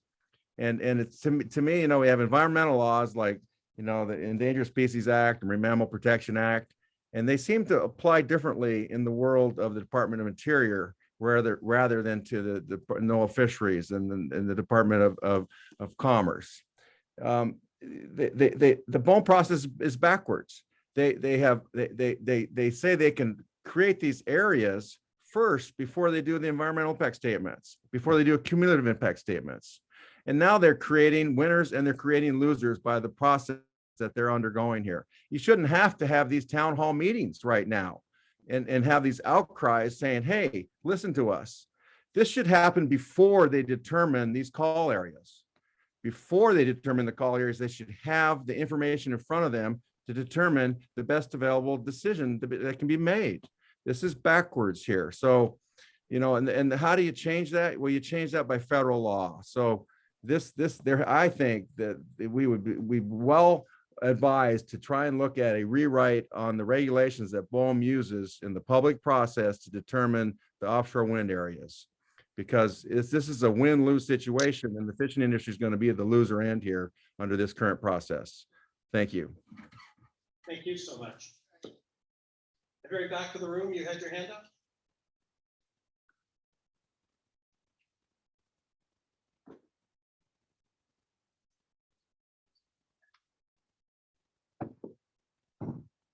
Hello, thank you, Dr. Cochran.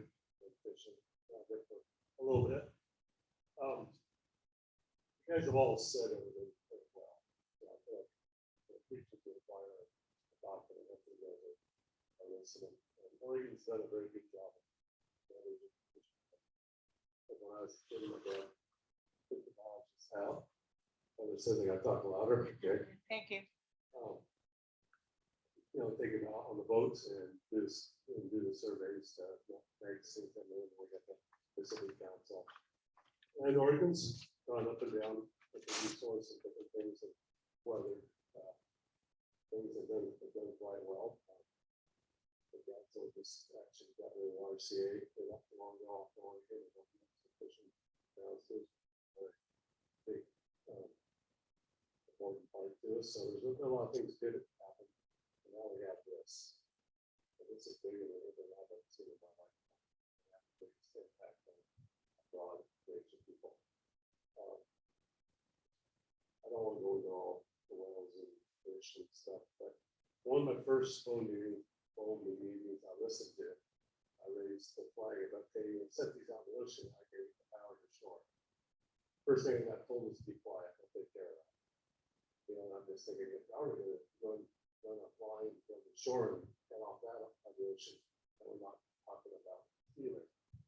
So I figured, well, they're gonna bury it, I could do, they want to know. So I could do research on what powers with crabs or other fish that get into these troughs and where they bury it up.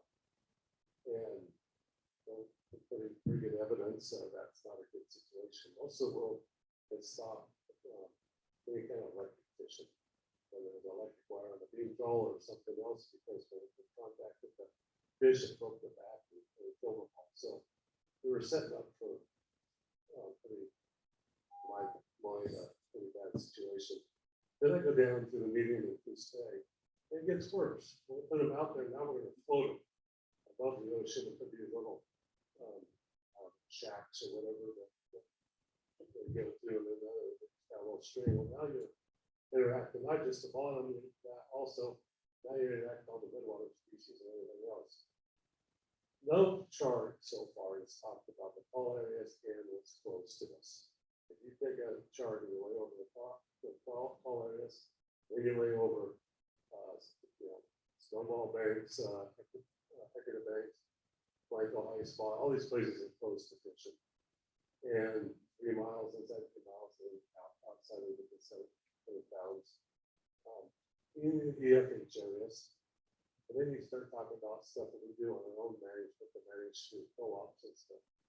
Then you start talking about rules and regulations of where we can fish. Can't go into this area, can't go to that state, or what happens. It has a real big impact. I have a friend, Carson, came forward. Maybe I should use the point. Think that, but point so that talked to him. I've been in Denmark at fish tanks with him, doing research on nets and other things, and he lives over there. He has one of these wind turbines out there in the ocean, and I asked him about it, and he says, they're not sustainable enough. And then out, he says, I gotta get a guy in a boat, special boat, and get out there, a special guy to do stuff. But they're up in the way up there, you got the generator out, he says, I gotta replace generators on a pretty often basis. He said, there's nothing good about it. He says, but it's all government subsidies, that's why I do it. That's one way it makes sense. Well, that's a small bill. Now we're gonna go offshore here and make it even worse, you know. So all that doesn't work. I guess my point out of this being meeting is the only way we got to really stop this, so we have that is right there in the front of that. Oregon can say no. If Oregon says no, it's not going to come on land. The federal government issue a permit. If I missed that, then I couldn't get it out of the point. So I'm asking you guys, commissioners, and stuff to say no. What worries me is you've already voted to bring wave energy, and we're working on Rock Beach or whatever, or the beach, I think it is. And so I'm kind of worried about, we've already opened that can, but we need to put the lid back on it, close it, seal it tight, and bury it. And I think where Brett, well, I understand Brett's going thing there, because we work together a bit. The federal legislation and the federal process, it takes too long, it takes forever. You can't get nothing done. Plus, we have to a few years in the North Pacific Council through the AP, and can't get nothing done in that time that could save us. It might help some other groups. So the state's really on the way, and that just has to be helped through stuff. Let California do it if they want, let the East Coast do it, and we'll learn. If 10 years from now something comes up, and I heard it say that new technology is going to come. Well, some comes new technology, and you prove we're wrong. We always got time, but I'd rather err on the side of caution. Thank you. Thanks for the meeting. So very much. Stated, yes. Clarifying question. I don't recall the legislature voting for wave. Did I miss a bill, David? I'm not remembering anything. Certainly, we have the wave energy testing site off Newport, but in terms of commercial production. And you make the point about the lines coming ashore through our territorial sea and onto our territorial lands. One of my concerns would be that that we're out there in the federal waters and that they just divert those cables a little further south, land them in California. We get the wind turbines, they get the subsidized power down there. That's something to be concerned about as well. I'm looking around for, I know that you got your hand up, and I just want to make sure anybody who has not spoken yet has an opportunity to do so. We're all clear online. Yeah, I want to give some comments before we end. Heather, I'll let you go last. All right. Please, sir. You started us off and bring us home. Those of you that know me know that I was really not, I know the long one itself, my first 5 years training in life. I just wanted to, we'll get you on the mic. I just wanted to support some points that Mike made. These machines are engineered, quotes. They're huge. They're engineered by men. They're going to be tested by God's engineering. And those who have been to sea know that it's nothing we can do will stand against it if it's hot. My background is I'm a diver, I'm not a fisherman, so I'm kind of worthless in this crowd, but I've spent a lot of time on the bottom in rough conditions and in a tiny way. And if there's a 20-foot groundswell, which is a normal occurrence here in the winter, if you're 140 feet down on the bottom is a sandstorm, picked up, things are flying, it throws you the length of this route back and forth. It's not a pretty thing. It's a huge amount of power. If you think about things like, you know, the rogue waves, and you've got the structure out there that's engineered by people who have never been to sea, guaranteed. None of these men that are drawing these pictures have been out there on a bad day. They have no concept. It works out on the computer. In all my calculations, it really works good. And then along comes the ocean and it's in a pile. So it's a very legitimate concern. What happens when what we know is going to happen happens to one of these machines or all of them?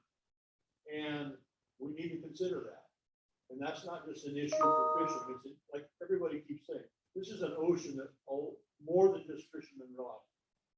And so I just wanted to reiterate, you know, there's a huge amount of power out there that these machines are not going to stand up to. And dragging a chain around, beating up the bottom is going to do a whole lot more damage than the older ground gear that was used in the drag fleets that we've learned wasn't a good thing to do. So anyway, thanks.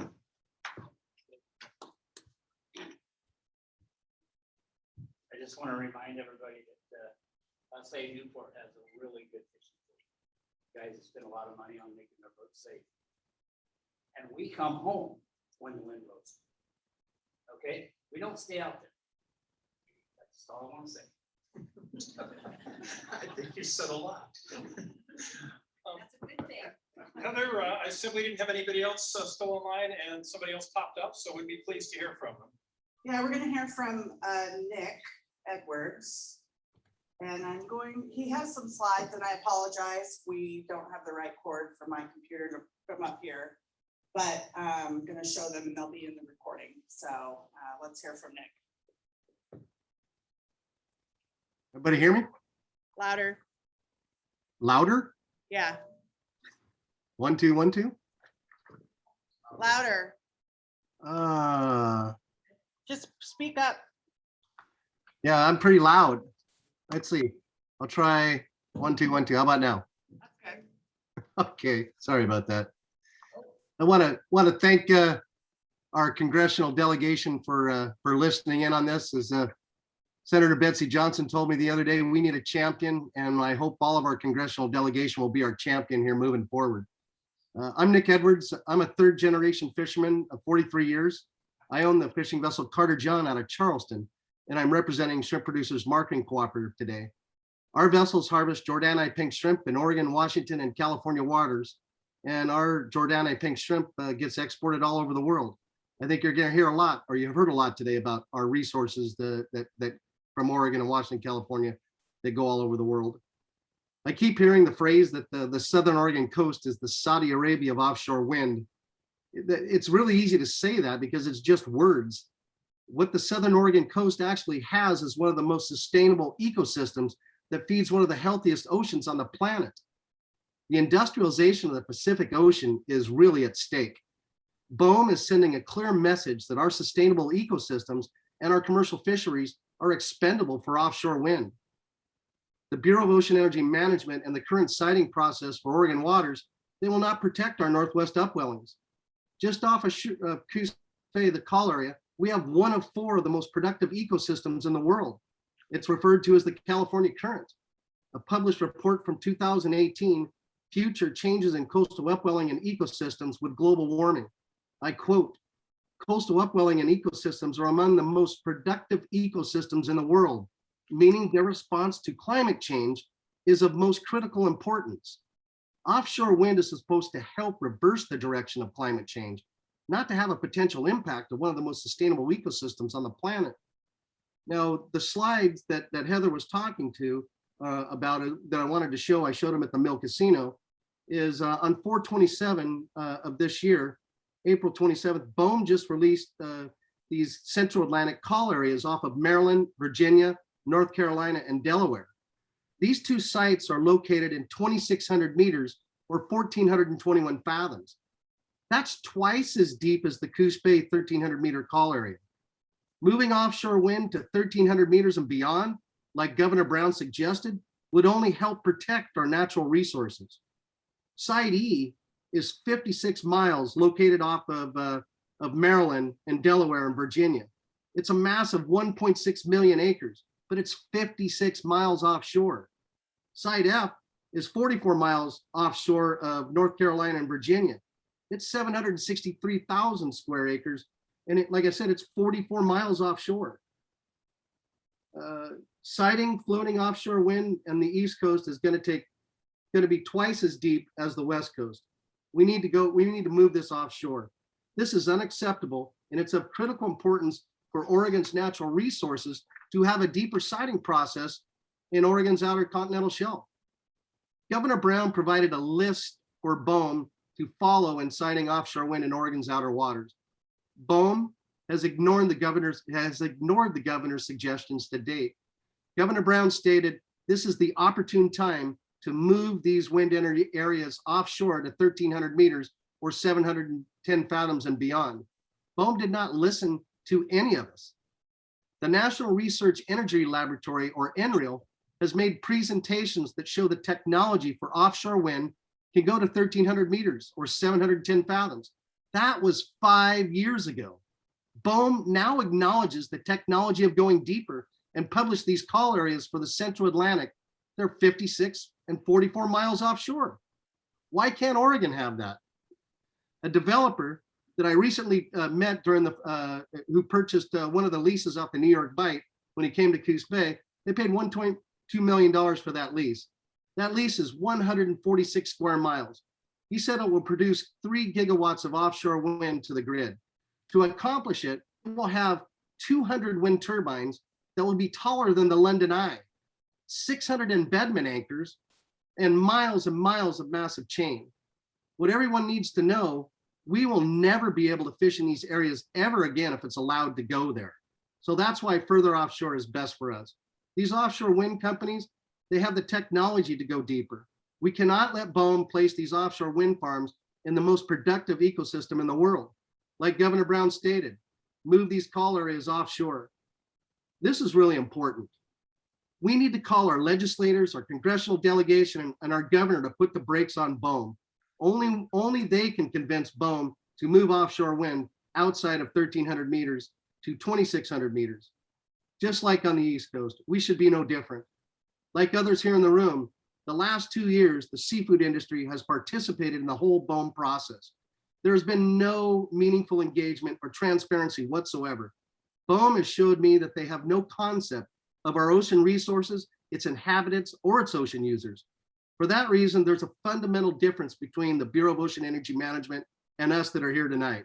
Simply said, they lease land and we feed the world. As a fisherman, I'm not against offshore wind, but what I am against is the Bureau of Ocean Energy Management and their current siting process. It is without a doubt a hurried and flawed process for all Oregonians. Our natural resources deserve better. Our Northwest upwellings deserve better. One branch of government, being BOEM, without having any accountability or oversight, would say NOAA or the National Marine Fisheries Service, you get a flawed process just like this. This is not the Oregon way. The seafood industry is the blue economy of the coastal communities. And without a doubt, we all are the true stewards of our oceans. And please contact all your congressional delegations moving forward, because we have to get BOEM to go offshore to 1,300 to 2,600 meters. Thank you. Thank you, Nick. Heather.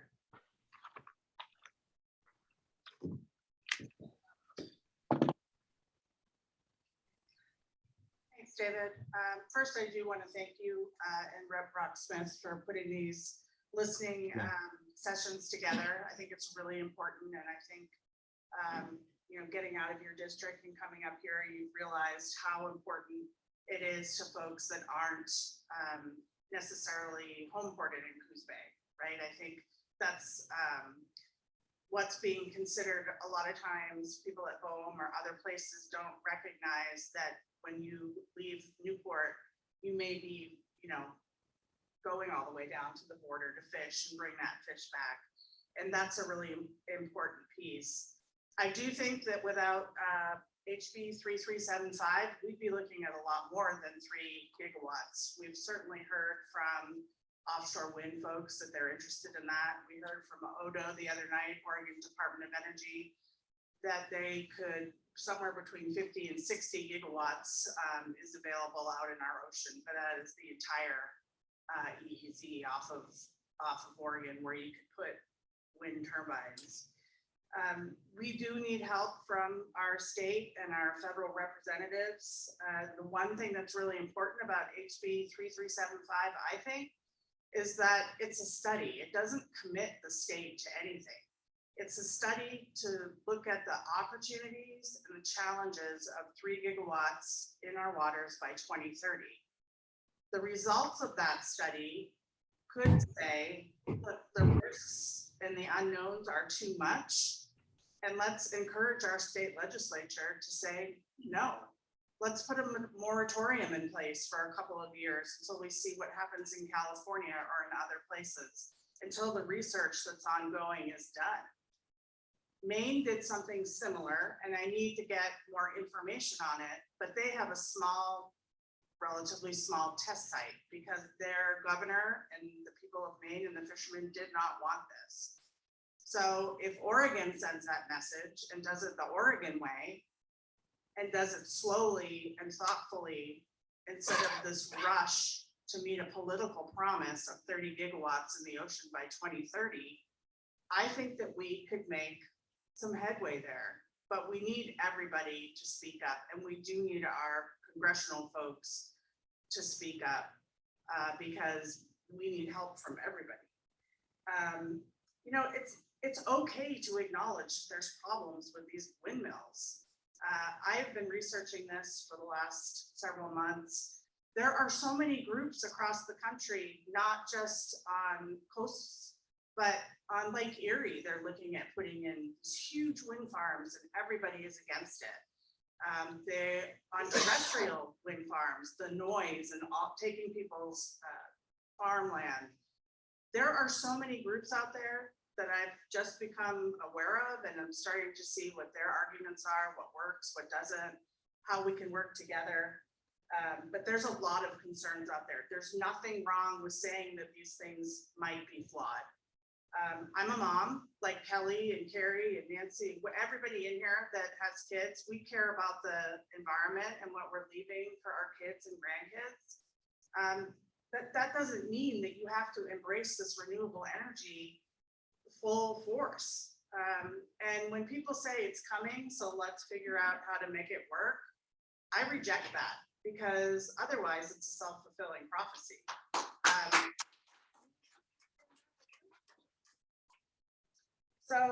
I think that we've talked a lot about food security, environmental justice. You know, BOEM is not a transparent organization. They don't have to be.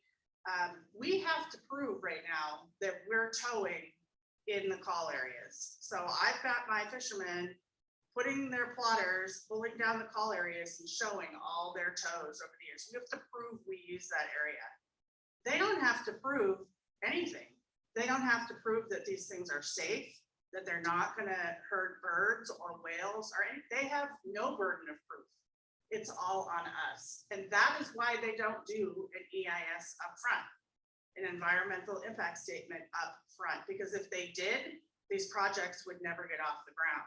They do it at the end because that's when $4 billion has been paid for leases that goes to the treasury. They have never rejected a project once the impacts are known. If you go online and you look at the decision document from the Wynyard Bend project, it shows you clearly significant impacts to fishermen, impacts to marine mammals. They still went forward, and they can because they've acknowledged it. That's all they have to do. They've acknowledged it and they've considered it. By that time, so much money's been spent, you don't have a chance. So what we really need is for Oregon's legislature to understand, with the results of HB 3375, just how dangerous this could be to our economy. Take fisheries out of it though, just the environment, the marine environment. We need to be good stewards of that, and fishermen are. They want to keep fishing. At MTC, we've got 30 boats. Of those 30 boats, 70% of them have sons and daughters that are taking over their businesses. From being gifted these boats, they're working hard, they're taking out loans. These are the future and their kids. You know, and we don't want to sell out. Again, that is so deeply offensive on so many levels. And how can you possibly put a value on somebody's future earnings? I look at Kyle Rutherford, just getting going, 2 kids, right? 3, okay.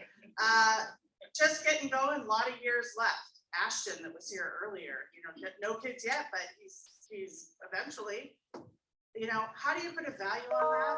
But also, how do you put a value on how we got here? All the RCAs, the closures, rebuilding stocks, EFH, all the things, essential fish habitat, all the things we've embraced, the trawl buyback loan. That is something that fishermen did to reduce capacity with the expectation of being able to fish sustainable fisheries into the future.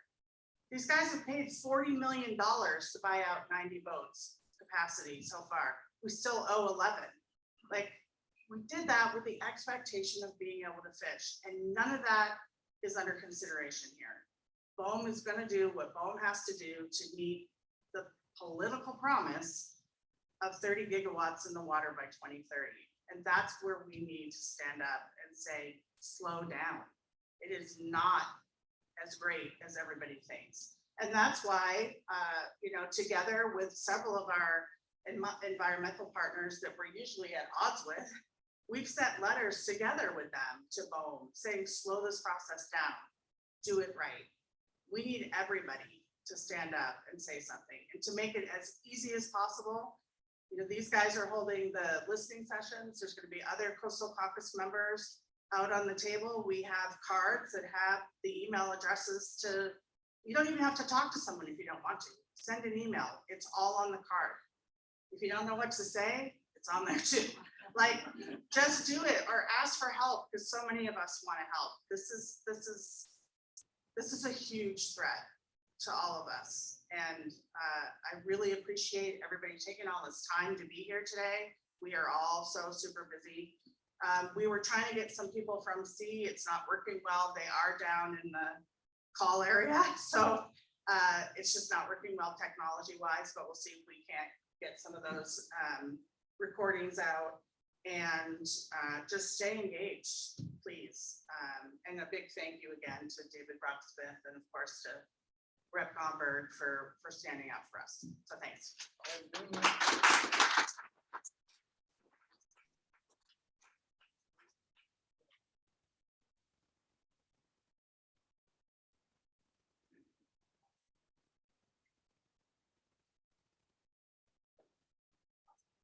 Another listening session for Charleston. So we have a listening session in Charleston on the 26th. 6 p.m. hosted by England Marine. And David, the important question is, will that be Zoom so people can be here in Newport or out on the water and participate? We're actually trying to partner with. We're actually trying to partner with my friend and colleague Cam Perry and have it on KRWO and the Hooked on Oregon radio show at the same time that we do that Charleston session. But more details will come. More details to come, but a listening session in Charleston, another one in Astoria next week. And in Brookings next week. Excellent. So we're going to continue these listening sessions. Let me finish with this. First of all, I want to really thank Heather for her advocacy, for her passion.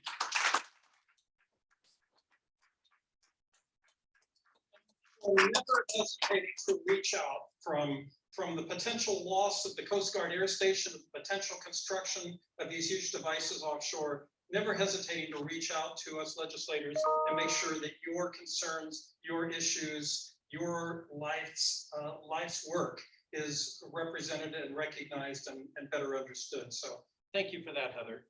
Thank you so much. I want to thank U.S. Senator Ron Wyden's office for being here. Fritz, wave your hand again so they know who you are and they can they can corner you before you are able to drive back to Salem. I want to thank U.S. Senator Jeff Merkley's office for being with us online. I want to thank Congressman Schrader's office for being with us online. I want to thank Labor Commissioner Val Hoyle for being with us online. I wanted to give a quick shout out and have you recognize my staff, Christopher McMorran. He's here. So if you have any concerns, comments, and I'm talking to people, you can check in with him as well.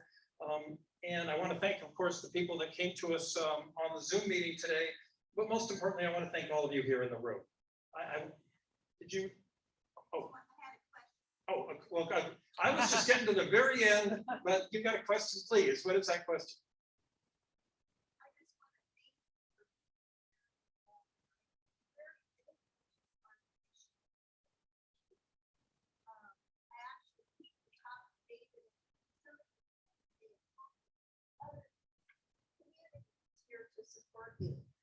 And you have that community support.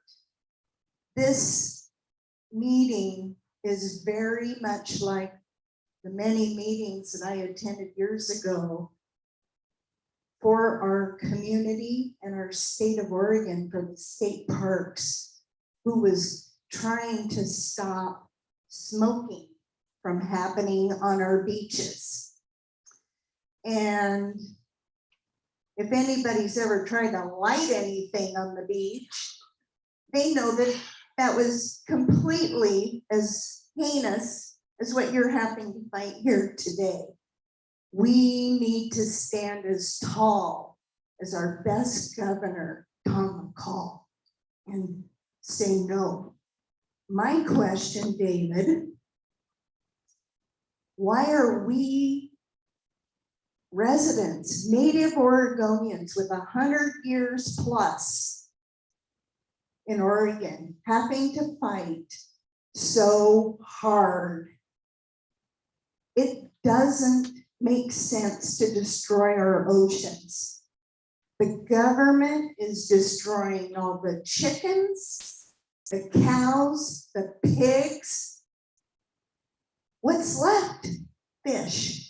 I'm not a fisherman, but I do eat fish as my primary source of protein.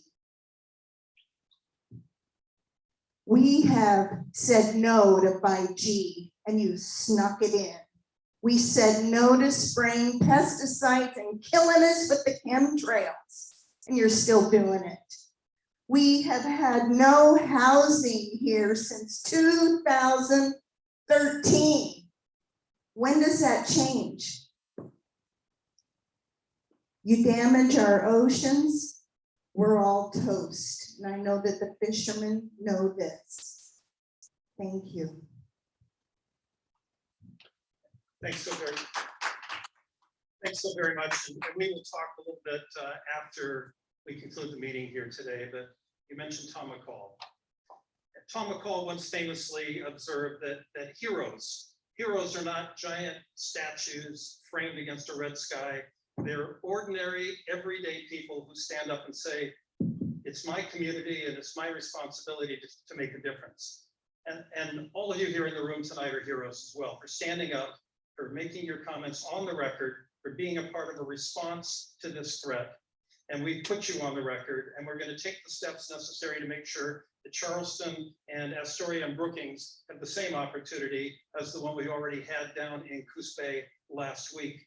Don't forget, please don't forget, that while we put you on the record here tonight reporting this, that doesn't mean that you're off the hook for sending those emails and sending those letters and making those phone calls. The details are on those cards out there. If you want to say it more than once. So take that opportunity and be part of the solution, be those heroes that Tom McCall talked about. I really do so much appreciate all of you coming out tonight. We'll be around for a few minutes longer if you want to talk after we conclude the formal recording and the on the record portion of the meeting. Thanks again so very, very much.